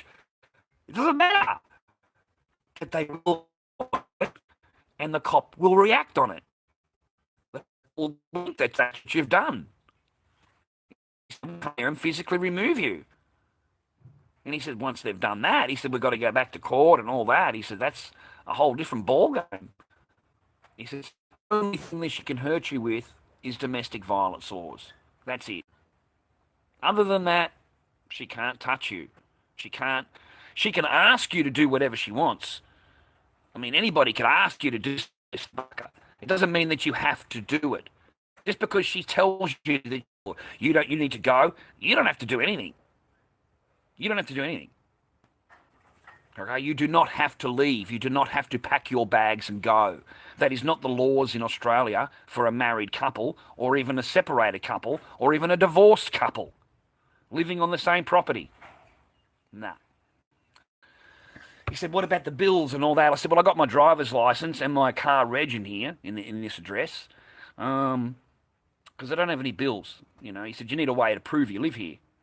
He said, if you can prove you live here, well, you live here. I said, my car, reg, and my driver's license. He said, well, that's all you need. As long as you can pull out something that has the address on it, he says, to prove that you live there. He said, otherwise you could leave the property one day and she could just make a phone call and say you've got a stranger here and you shouldn't be here. And she could say she doesn't know you and they can come and get you that way. I said, you've got to be kidding me. She says, no. He says, absolutely not. He said, she could just say you're a stranger on the property, you know, coming to arrest you. And they put an intervention order against you and you're not allowed back on the property. He said, there's only a couple of ways they can do it legally. And, but you're better off not to do that. You're really better off to keep it all nice and, you know, if you can raise Echo together, raise your daughter together. He said, your daughter's better off. He says, it's just better for your daughter. He says, you know, if you don't want to live in the garage, go and move into the spare room. She can't stop you. There's nothing legally stopping you from doing that at all. He said, you're legally entitled to the room. He said, so if you want to go in there, you can. He said, but, you know, you might be more comfortable in where you are. You know, I said, well, actually I am. I'm climatised to it. I told him about the stream. We looked it up on the internet, told him about the stream. I swear to God, fast boy, I told him all about the stream. He went through the videos, not every one of them. I only had an hour of his time. There is nothing she can do about your videos. He said nothing. He said absolutely nothing. It doesn't matter what you've said. It doesn't matter what you've done. It doesn't matter what you've talked about. It doesn't matter. It's got nothing to do with this divorce. Nothing. I said, what about what I've said? He said, no, that's called therapy. He said, anything you've said here, I regard, and the judge will regard, as therapy. You're going through a really hard time. You've just found out you're divorced, you're going to lose everything, you might lose your daughter, and that's the only way that you could cope, was to go online and share it on YouTube. He said, that's just therapy. He said, the judge won't even look at it. The judge doesn't care what you've said on there. He only cares what you treat your daughter like. He only cares what you treat her like. Not what you're going to talk about on a stream. You know, I said, well, I explained to him that, you know, it's for the stream. I get off the stream and I'm dad. I go back to being dad. And that's the end of it for me. He said, that's exactly what the judge would think. He said, they've been down this road many times, Mr. Barker. He said, you are an absolute character. He said, you really are a character. He said, I don't meet many people like you. He said, you're a dead set character. He said, and you know, there's no way that you will be judged for what you've said done online, on stream. He said, that's just therapy. I said, thank you. He said, I find this very entertaining. That's what he said. It's entertaining. It's supposed to be entertaining. You know, informative, entertaining, blasting people, kabooming them, insulting them, going mad at them, chuck a mask on, insulting more people and all that kind of thing. I said, but that's just part of the stream. And he said, no. He said, that's great. He said, there's not many people that can do that. He said, so no, whatever it takes to get views and get the subs. He said, that's what YouTube is about. This is the lawyer, very, very smart lawyer. He said, that's not a problem. He said, I don't see any problem with any of this. He says, you know, the judge could look at this and just think it's therapy. And depending what you, it sounds like it is therapy. He says, when I've listened to a couple of these, he said, you're actually talking about a subject that you're going through on the day. He said, so that's therapy. And I agree that he is rare. He said, well, don't worry about that. There's nothing that you can do. There's nothing. There's nothing. And he just asked me, what do you want me to do? I'm a lawyer. He said, I'm a lawyer. So he said, all we're doing now is there's no lawyering. He said, what do you want me to do? I said, well, what do you want me to do? He said, well, you're the client. You've got to tell me what you want. I said, well, I want to get that pedestal off her. I want to take her off her throne.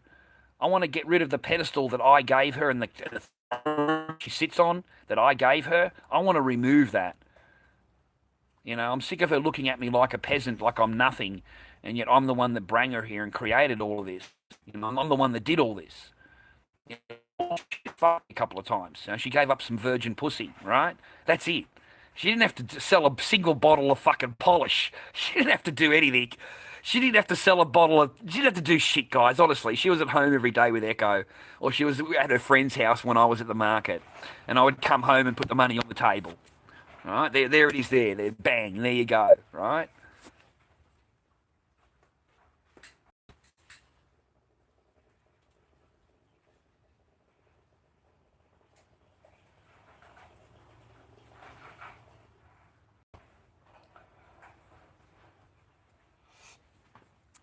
Yeah, so that's changed. Um, I finally get eBay set up. I finally get fucking Target done, right? And then I remember, you guys will be able to confirm it. I remember when you're a new member on eBay and you sell something, you don't get paid straight away. You only get paid when the client receives the product and leaves you a feedback. So that and then you get paid because you're a new seller. Uh, all right, so it's a catch-22 now because I don't have any postage money. I went through all this shit to get it set up, PayPal, eBay, all of that, right? And I don't have a fucking dollar to mail the fucking marks off, man. I don't have that because if they buy it in America, it's like $30 to mail it to you. And if I put 4 or 5, 6 auctions on, I could be up for nearly, 150, $200 end it off. And then I've got to wait for you guys to give me a feedback before I get paid. PayPal will pay you out until the transaction is completed to make sure that you're not a fake seller. Because you could put a whole listing up, fake shit, get paid for it, and PayPal account. Use money. Close your PayPal account. So that you've got to actually complete the transaction. They give you feedback, then you get paid. I remember in the old days, I actually chased people down for a feedback. For some reason they don't think they think it's important that they bought it. Oh, fucking, they demand that, but they don't think it's important that you get a feedback. And you've basically fucking begged these cunts to get feedback off them. Like it's fucking insane. You've got to actually send them several emails begging them, please give me a feedback. I can't get paid until you give me a feedback. And then they send you a letter giving you an insult saying, you're a cunt, you shouldn't have sent me any message. Why you ask him to do that? Just complete the transaction. What the fuck's wrong with you? Like, you get the product, you get your shit, you get your feedback, and you can't be bothered to put a fucking button? Like I said to him, I don't care what feedback you give me, just give me anything. Give me a negative, I don't care. Just complete the transaction. So I'm worried about that. I'm worried about putting a whole bunch of stuff on. So now at least I'm at that point. I've got me eBay, I've got me PayPal, I've got it all set up, I've got it all ready to rock and roll. And then I think, oh, fuck, hang on a minute, their security measures will come in. The minute you start selling shit, see, I always think outside the box. I'm always thinking of the bigger picture. So I'm always trying to think of the bigger ahead of what I have to do. And that's how I figured out about the PayPal thing. I remembered that when I was a seller before. And they held it back until the transaction was completed. In other words, you got feedback. So they're happy. The customers, and then you got paid. You got paid. So we're slowly getting it together. Thank God for my friends and family. BF has helped me and stuff, and family's helped me in that. So that's been thankful, man. Might be able to get some paper in my fucking pocket. Surviving day by day. Okay, but at least we survive, ladies and gentlemen. We don't give up, yeah? We don't give up. Julian's a bit of a fucking out there guy. I've asked him a couple of times to do an interview with us. Down and do an interview. He's a bit shy. He's not on the center links or anything like that. He doesn't have to worry about anything like that. He's just himself. He's shy. He doesn't want his head on camera. You know what I mean? He dead set looks like the guy out of Mad Max in the gyrocopter. It's just, you got no idea. The pants, the shirt, shoes, everything. It's just like the mad professor. It's like the mad tinkerer. You know what I mean? You think I'm wrong? Check this shit out, man. You got no idea. I'll tell you. I'll show you. All right. He's a fucking madman. I call him the mad tinkerer. He's all right. I don't call him anything that he behind his back that he doesn't call him in front of him, man. But he's a mad tinkerer, man. This is all his, man. This is all his shit. All his shit.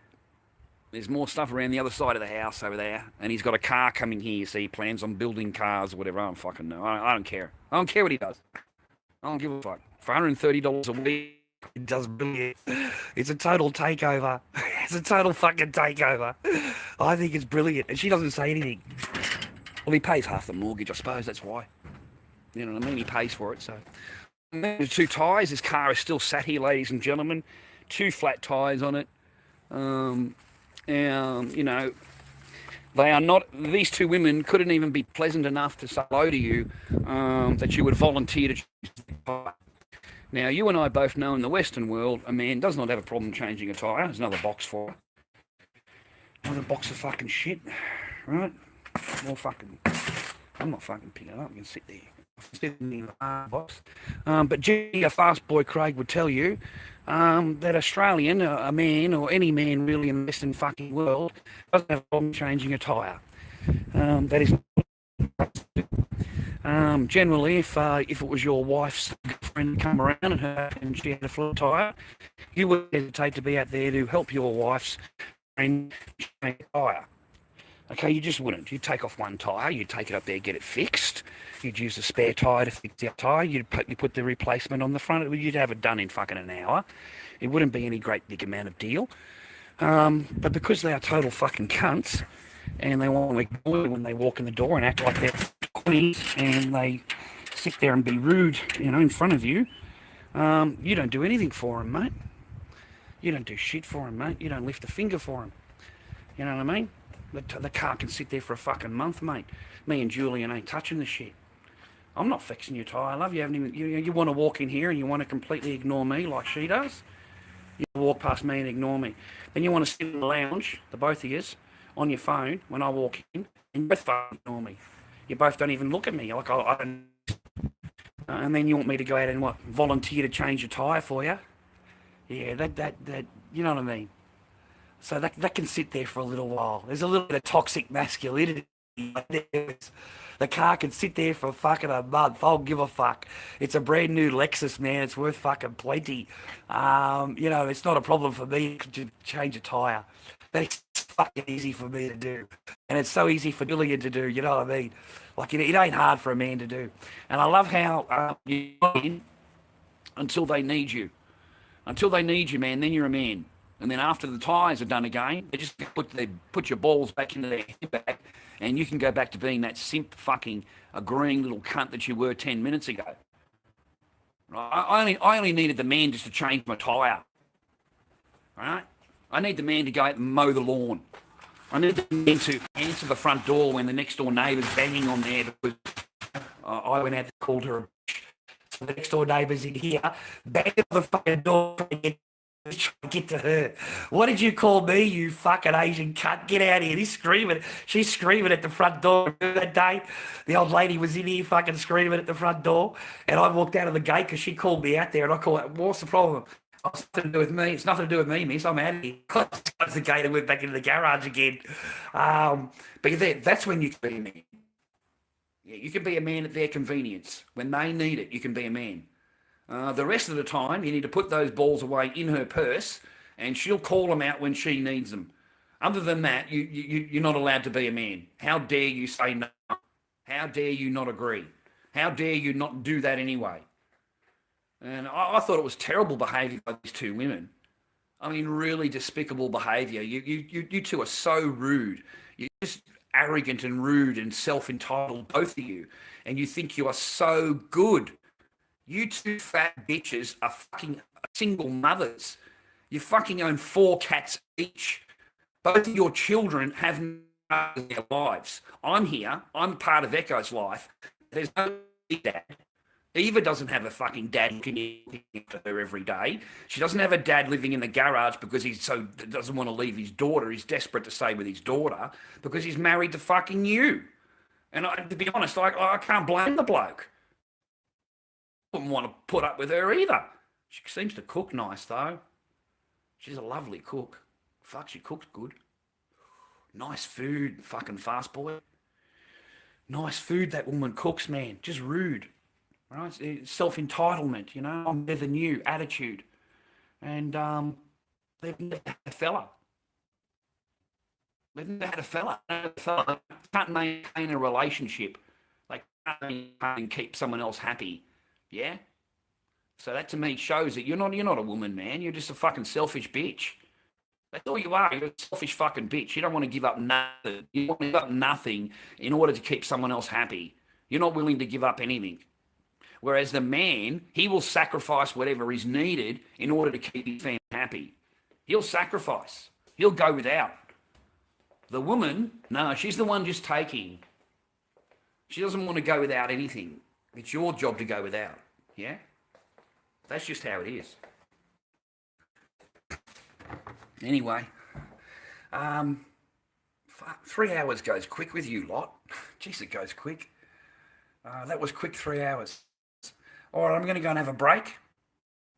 Wash, have a shower or anything, haven't shaved. I always get dressed for you lot. I always get dressed up for you.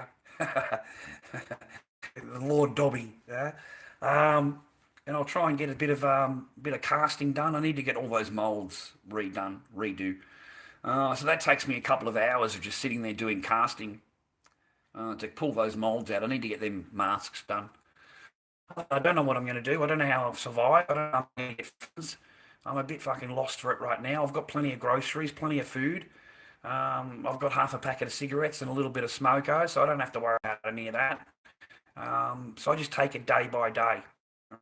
So spend the rest of the afternoon, if you can, enjoy a comedy and get your mind off all this high sales marketing that's going on. Okay, get away from it. Have a break. And have a piece of Kit Kat. Have a break, have a Kit Kat. I actually bought some Kit Kat today. Somewhere. I know I did. I'm sure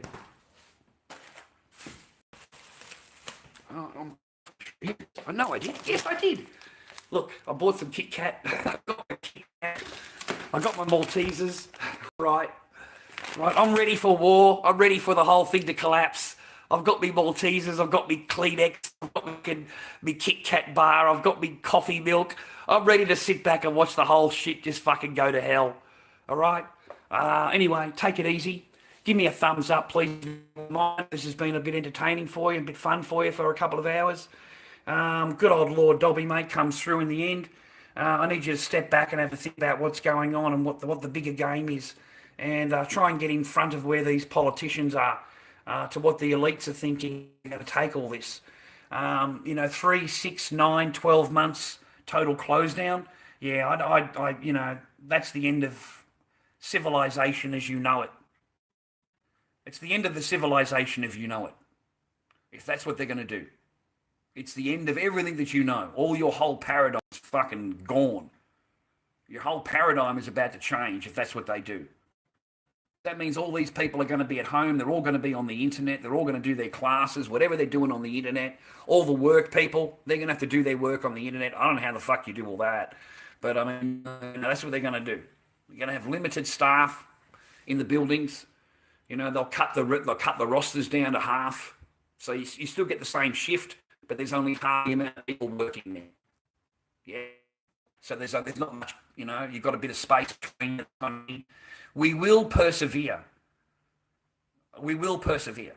It's not the end of everything for us. You know what I mean? It may be their plan, but it's certainly not going to be ours. I spoke to the pizza shop last night, and he was telling me, because he asked me, I go to a pizza with him, and he said to me, what do you think I should do? I said, you can't close down. It doesn't matter what they say to you, you can't close down. He's gone, why? Because you provide a service. You provide a service. You provide food. Everybody needs to eat. If you're so worried about it, then you need to put the plastic all the way up to the wall, all the way along your bench, all the way along the register, all the way to the roof. You need to have the mask. You need to have the hat. You need to have the suit. You need to have the gloves. Okay? And they come in, they place the order, all plastic covered. All plastic covered. Only a little slot for your money to go in. And you need to wash the money. You need to wash the money before you accept. You can't hold the money. You have to get like the tong and put it in the rinse one, put it in the rinsing. Yes, put it in the rinsing, the hot water with the fucking shit in it, the bleach, put bleach, and then put the note on the counter to dry. And then you can use. Then you can touch. Yeah, what your procedures would do. But you can't close your pizza shop. I mean, people eat. and you provide a service, you provide food. So you can't. You have to set it up differently. You cover all this and all. You get the cling wrap, and you just put the three layers of cling wrap up all the way to the roof. You put 3 layers, and it covers all the plastic, all the glass, all the way along the counter. You cover the register, just a little gap here. They can see you. You know, it's just clear wraps and all, just clean plastic, clear plastics and all. And you'll still be able to do your trade. But you can't have anybody, if it can happen, you can't have anybody coming in and breathing, Sonor. You can't, if they cough, that's it. Oh, everything could be infected. The whole thing could be infected if they cough. You know, if they say what is true, yeah? I mean, Sonor, even if the person fart, people, I said, I'm serious. It comes in the fart. You know, he started laughing. I said, but it's serious though. That's how much they will push this. That's how much they will push it to sell it. In the fart. You can catch that disease from selling another ass juice. Get a bit of that ass juice into you. Imagine that, ladies and gentlemen. Imagine that, boys. You're on the chow, mate. You got the fucking ass. You got the big happening, mate. You got the legs fucking open. You've got the hand fucking in there. They're in there fucking delving about, mate. And she lets a little loose one. Just a little loose one, mate, because she's so relaxed. A little.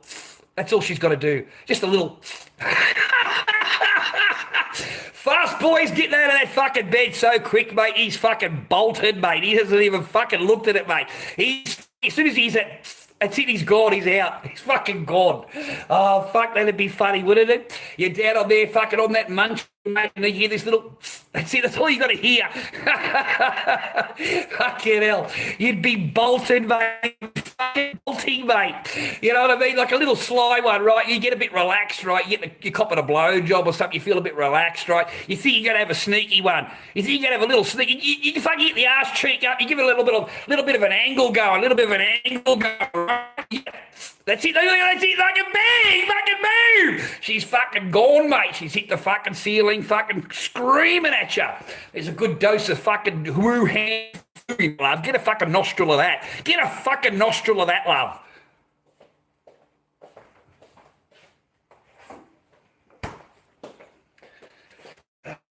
Yeah, but you love it, Linda. You fucking love it, Linda. Linda says, so disgusting. Yeah, but you fucking love that shit, Linda. Love it, love. You love getting those big flaps in there. Don't worry about that, Linda.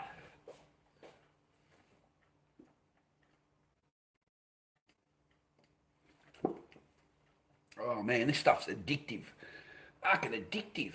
I love this stuff. It is absolutely addictive. Like, I worry when I start running out of it. Like, you know, I've run out of milk. I've got to get another one, you know. I've got to go up and get another. I've got to get another one. I've got to get another one.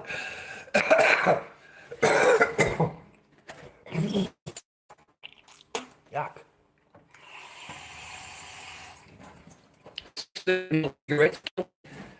16 mil, 14 mil, they're killing me, man.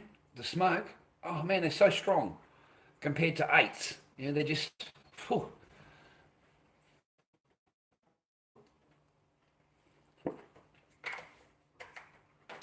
Right. Right, what were we talking about? I don't know, Dawson. I didn't go, man. I don't know, Dawson. I didn't go. You know, I can't, man. I've got to be here for Echo. Not on the way home. I'm fine, but it's in the morning. She doesn't get picked up till 10. So I can't go to the market that late. It's, you know, you're supposed to be already there set up by then. You know, I'm a bit hesitant. I'm really. The last time I went, man, they were empty. Like the aisleways were empty. You know, they're not really spending anything with normal store holders. They're buying things that they need. Yeah, they're in prep mode. So they're after fruit, vegetable, tobacco. You know, they're after all, you know, pirate movies, that kind of thing. But a normal store holder, yeah, good luck. Good luck, man. The only ones taking any kind of thing there is that. But they're on a really low margin, like incredibly low. I thought they were on a good margin. Like fucking, he showed me. He showed me the messages, and he said to me, "This is what I pay for them." Like, and I said, "Come on, man, you got what is this, a joke?" I said, "You're kidding me, right? You're fucking joking with me, right?" I said, "Why the fuck would you do all that for 30 cents?" I said, "Come on, 30 cents." You know, I said, "You said, yeah, I have to sell a fucking shitload." He said, I have to sell a lot to do what I'm doing. I said, because that's not a lot. That's not a huge margin, man. 30 cents a packet? Are you fucking kidding me? Cost you $11.70. You're selling for fucking $12, $13. So you're only $1.10 a packet. I suppose, yeah, it adds up when you're selling a fucking ton of it. It adds up, but it's not a huge, big, So hats off to them. I think they deserve whatever they get. I've never anything different. I don't think that anyway. I don't care what they're doing or selling or whatever. Selling and way. You get in and you have a go. I don't care what you're doing. You don't know what I've done in my past. Fuck, I can tell you some funny stories. I'll tell you a funny story. You're going to love this shit, right? You're going to love this shit. This is at the height. I want to have a cone first. I'll tell you a good story, right? A good story. All right, King of the Pirates. I had all kinds of shit. Anyway, this is a good piratey movie. Good pirates, right? In the old days, to be able to go there in the morning and get a stall. You didn't have a problem. You could have any of the stalls inside. They'd cost you fucking $40 a stall for the day. Back when I was doing it, it was $24 a stall, and it was during the week $24, and on the weekend. Like Saturday, it was only $18 a stall. It was incredibly cheap.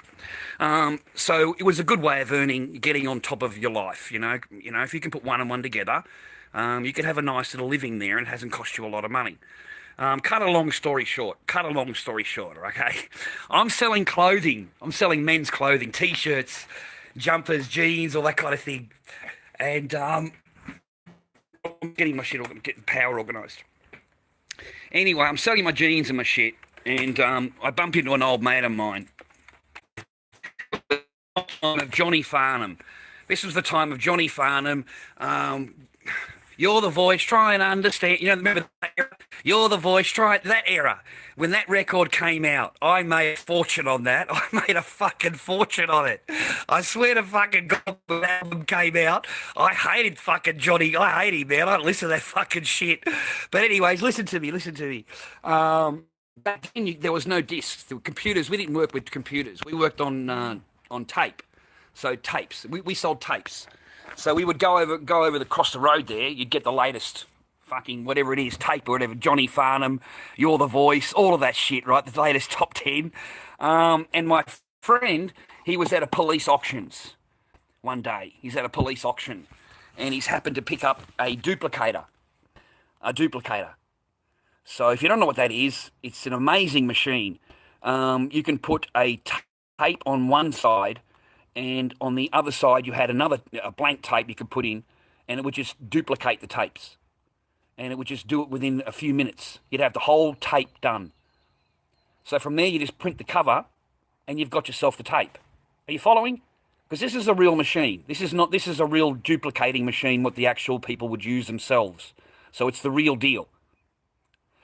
So we redid all of the I remade all of the tapes. All of them, the top 10, I was selling them. So I was smashing it. I was doing really fucking well. You got no idea. It was pirating up the arse, just 100% pirate fucking music, right? And I went to everything, man. I went to discs, I went to tapes, the whole thing. Anyway, cut a long story short, we're standing there one day, and it was me and the friend of mine called Gab. I used to call him Gab. And Gab says to me, he says to me in the morning, do you want some breakfast, Charlie? I'll get you some breakfast. I'm going up for some brekkie. You want some? So I give him fucking some money, and he's going off to get me a coffee and a ham cheese toasted, I think I wanted. And a few minutes later, he comes running back to me. He's fucking running back, right? He's fucking bolting back. And he says, Chad, they're at the office. He said, they're fucking cut. He said, I've seen them. He said, they're fucking sweet. I just pulled the whole tablecloth up, wrapped the cut in the thing, and put over my shoulder. I get rid of it out of the van, and I took the clothing that was on the side of the walls, because it had the clothing on the walls and the tapes in the front. Put the clothing on the wall straight on the fucking table, right? Bang. It all happened bang, bang, bang, real quick, right? So he's already fucking up the aisle. He's gone. As soon as he's gone to walk away, within a few minutes, I've got the manager, I've got the fucking people from the record company, whatever it is, across the... Sanity Records. Sanity Records made a complaint. They had across the road a Sanity Records shop.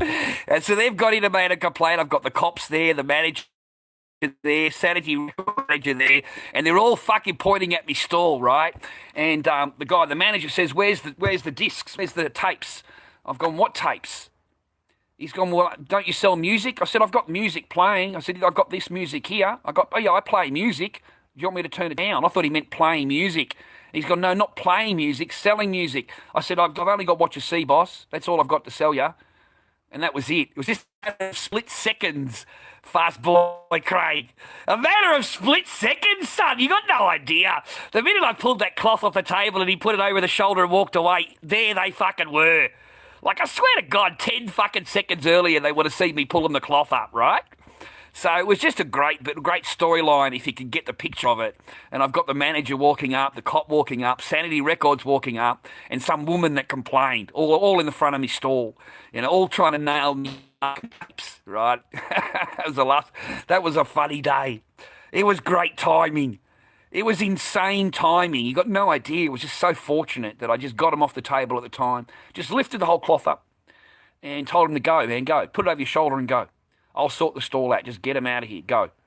Yeah, that was funny, that. It was good timing. I enjoyed that day. I got away with it. It was one of those little things. Because it could have cost you a lot of stock. Anyways, that's it. Take care. Right, I've shared 3.5 hours with you. I hope that's all right. I hope that's enough for you. Give me a thumbs up. Thank you for your support, ladies and gentlemen. Thank you for your donation. I appreciate that. Thank you for your time. Again, give us a thumbs up. Don't be shy. Generally, they unmonetize my streams, take away my comment section. They take away the bell. I've had a few people telling me they've unsubbed me. They've unsubbed from you, that they didn't do it. Thank you for your sub. I've noticed that I have gained quite a few subs in the last few weeks. So I appreciate that.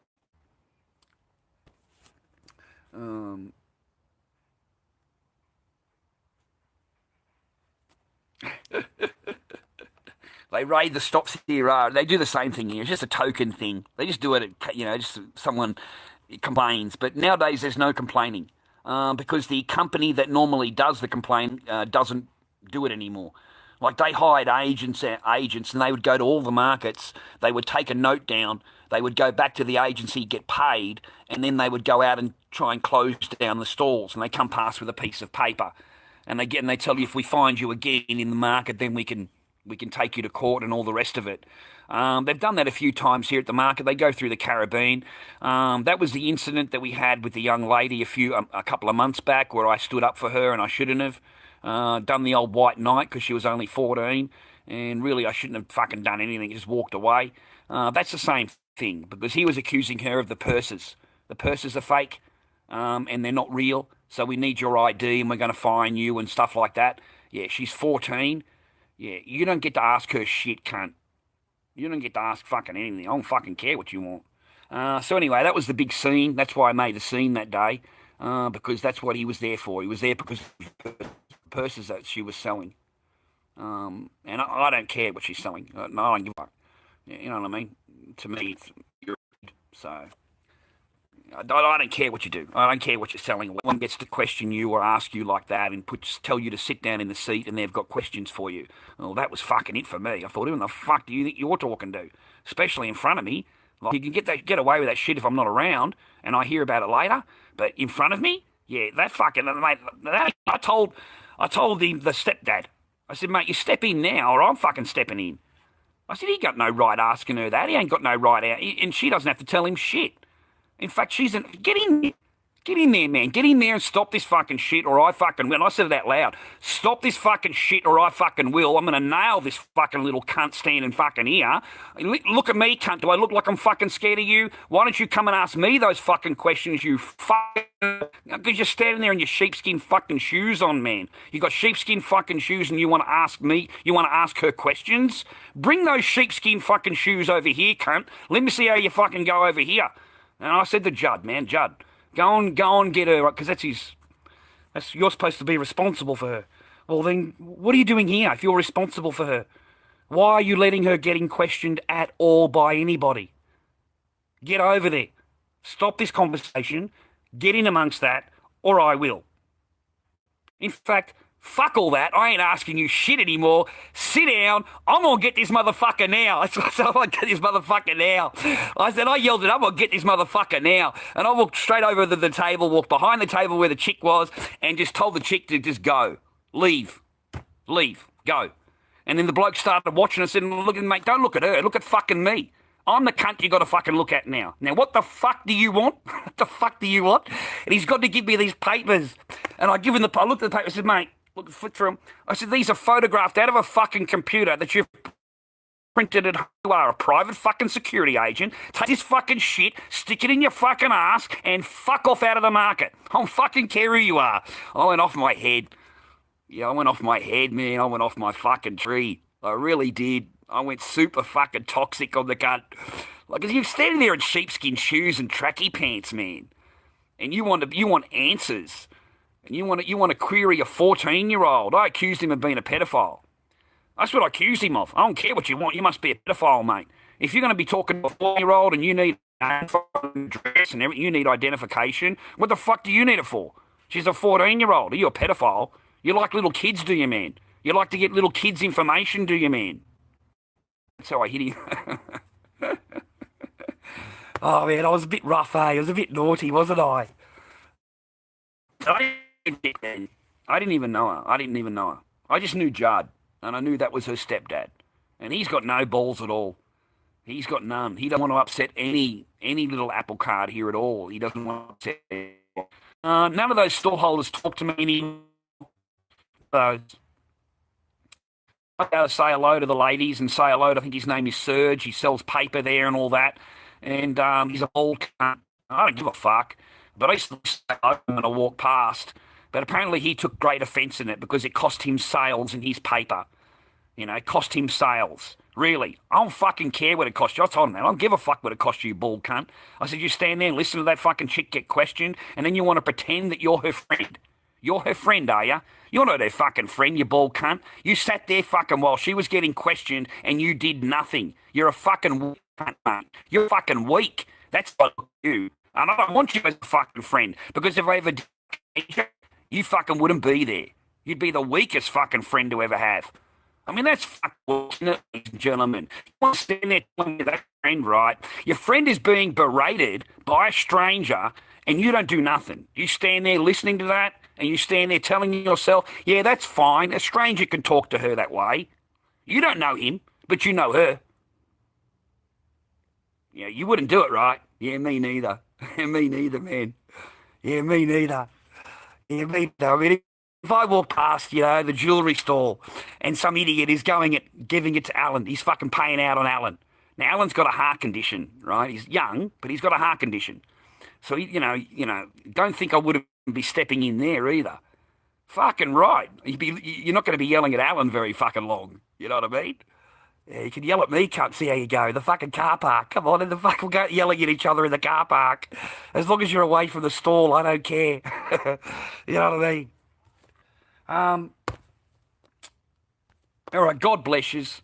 God bless. Okay, God bless. Take care. Look at the bigger picture. Get some humour in your life. I hope you got someone in your life that loves you. I hope you got someone in your life that just fucking absolutely hammers you. Fucking hammers you, ladies and gentlemen. Hey? When he gets off love, you're fucking aching and moaning. You're fucking, oh, fuck, that was just too much for me. That's what I want.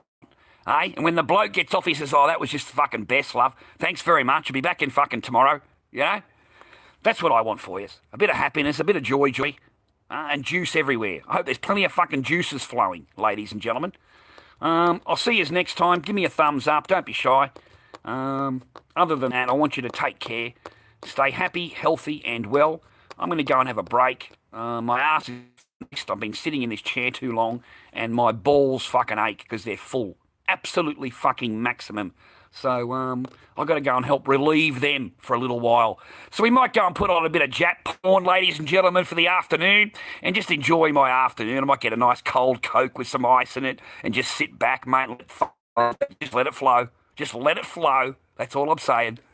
All right, take it easy. Look, we've got plenty of messages here, plenty of people. What's going on with the £10 donation? Fucking move the cunt in. Here, have some euros, Charlie. You're a fucking generous cunt, man. Thanks very much. Hey, no charge back. No charge back. No charge back. Yeah, you're all nice in the chat. You get off as soon as you finish the chat. You're straight onto the bank. Straight onto the bank. Fucking cancel that cunt. Fucking don't pay out on that. Fucking cancel it. Quick, get onto there. Fucking cancel the cunt. Yeah, no chargebacks.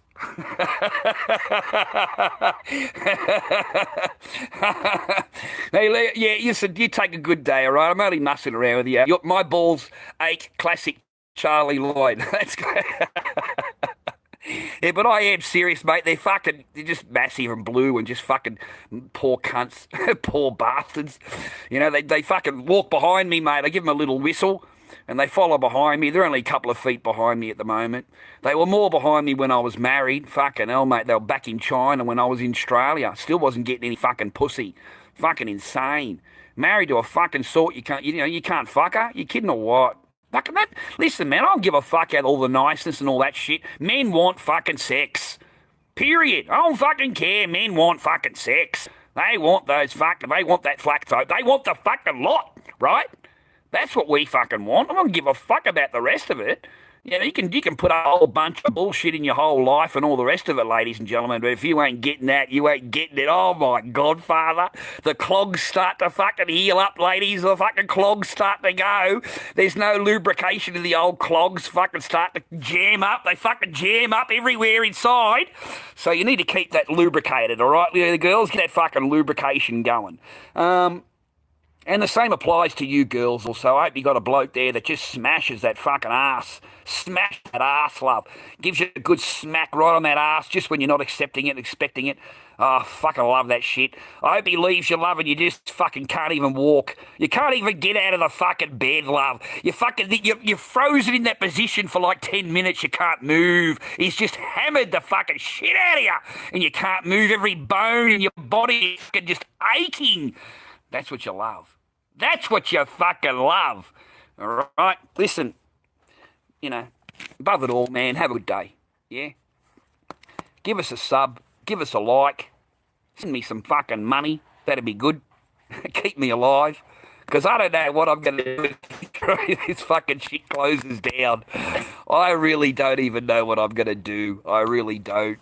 And I imagine that you guys are the same. If you're not going to get a job and you're not at your job, what are you going to do, right? Yeah, man.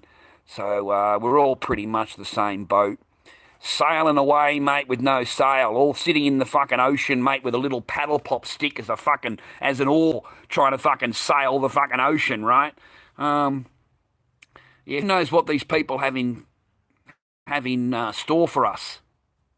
You know, we just don't know yet. It's too early. You're looking at another month yet before it'll even come on top in any way. A month or 6 weeks you've got left before the real condition of what's going on everywhere hits. You know, it has, as I've stated, it hasn't even started yet. All right, you're not at the peak or anything now. You haven't even started. They're trying to stop it from starting. They're trying to nip it in the bud, so to speak, before it gets a foothold. So let's hope that they can do that. Otherwise, we are all going to end up like Italy, South Korea. Well, actually, they're on top of it a lot more than what any other country is. So I shouldn't say South Korea, but say Iran. You know, a lot of these countries are devastated. Entire plague situation going on there. Every country's got it. So be careful out there. Don't touch anything. Stay away from crowds. You know, wash hands regularly with soap. Wash hands regularly. And be careful who you come into contact with. Yeah? You know what I mean? Like if they're touching a surface, don't you touch it straight after them. You know, don't let someone give you a drink. Don't share their water bottle or any of their drink bottle or anything like that, like the old days. You're going to have to be careful, man. I seen a video this morning of two people having sex, right? And both of them have got a mask on. And the guy's trying to chow down on the chick with a mask on. You know, that's the next second, right? She's sitting there with a mask on as you're banging up. You're trying to go down on the chick you've got a mask on, and you're just rubbing the mask against her. That's what you're doing. So I hope it doesn't get to that point. Let's hope it doesn't get to that. Most likely, the Sudanese gangs in Melbourne take advantage of anything, mate. They'll take advantage of whatever you can give them. Over here, they have not seen the level of violence that the Sudanese can hand out. They don't know it yet. Yeah, they're very vicious little shits. And they come in, 20-handed, 17-handed. Just a lot of them come in at one time. And they just raid the whole fucking joint. Or they walk along the beach and they will steal everything. Everything that they can get their hands on. They'll just run through the beach from one exit to the next. And while they're running, they steal, just slapping people or belting people that interfere. Phones, handbags, wallets, everything. Whatever they can grab. And then straight off the beach again. Just a quick raid, in and out. Don't go anywhere near crowds, ladies and gentlemen. Moomba festivals, cinemas, anything like that. I've warned you several times not to go to Moomba because of the Sudanese, because of them. They're fine during the day, but once it goes down to night time, forget about it. And the later it is, the worse it is.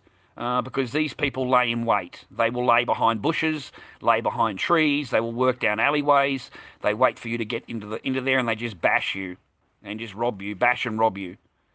So be very careful in crowds with these kind of people. They're not, you don't want to be hanging around with them, man. Like, at all. Yeah. Anyway, well, take care. Thank you for your support and your donations. I really appreciate it because it pays for my time to be here with you. It helps, all right? I don't get paid until the 22nd. I had people messaging me, asking me if I had received their contribution and stuff like that. You guys obviously didn't know that you don't get it straight away, or it doesn't work that way. You wait until the 22nd of the month to receive anything like that. So on that day, I will come on and I will show you that I have it for you. Thank you very much. I greatly appreciate your contribution, and here it is right here. And generally, I account for it. Like, I'll go and buy something and show you that I've spent the money on that, so that you know that it's not wasted. And I appreciate your time.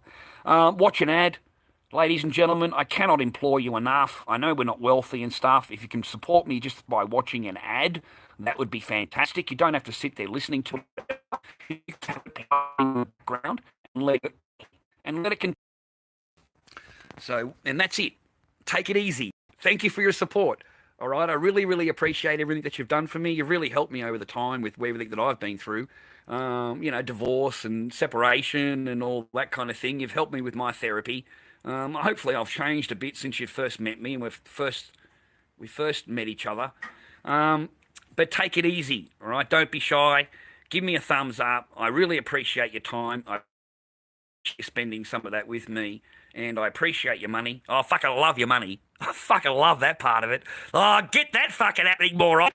No, I'm only joking here. No, I'm not. I'd like to get a beef soup. I'd like to go to Springvale and sit down and eat something. Yeah, it's been a long, long time since I've sat down and eat a beef soup or something like that. So, I want a computer fix. I really appreciate and playing some Tropico. I really miss my Tropico. Fuck, I miss playing it. I just get the computer fixed just for that. Just so I... yeah, all right, I'll go now. All right, take it easy. Take it easy and give me a thumbs up. Send me some money in the mail. I've got to go and scratch my ass. It's fucking a little bit wet, a little bit fucking moist. So I've got to go and take a big dump. Have a good day. Take it easy. Thanks for your time. Give me a thumbs up. And we'll see you in a couple of days or tomorrow. I don't know when the girls are. I only come online when they're not here. So, thanks very much for your time that I spent today. All right, Lord Dobby, King of the Flies.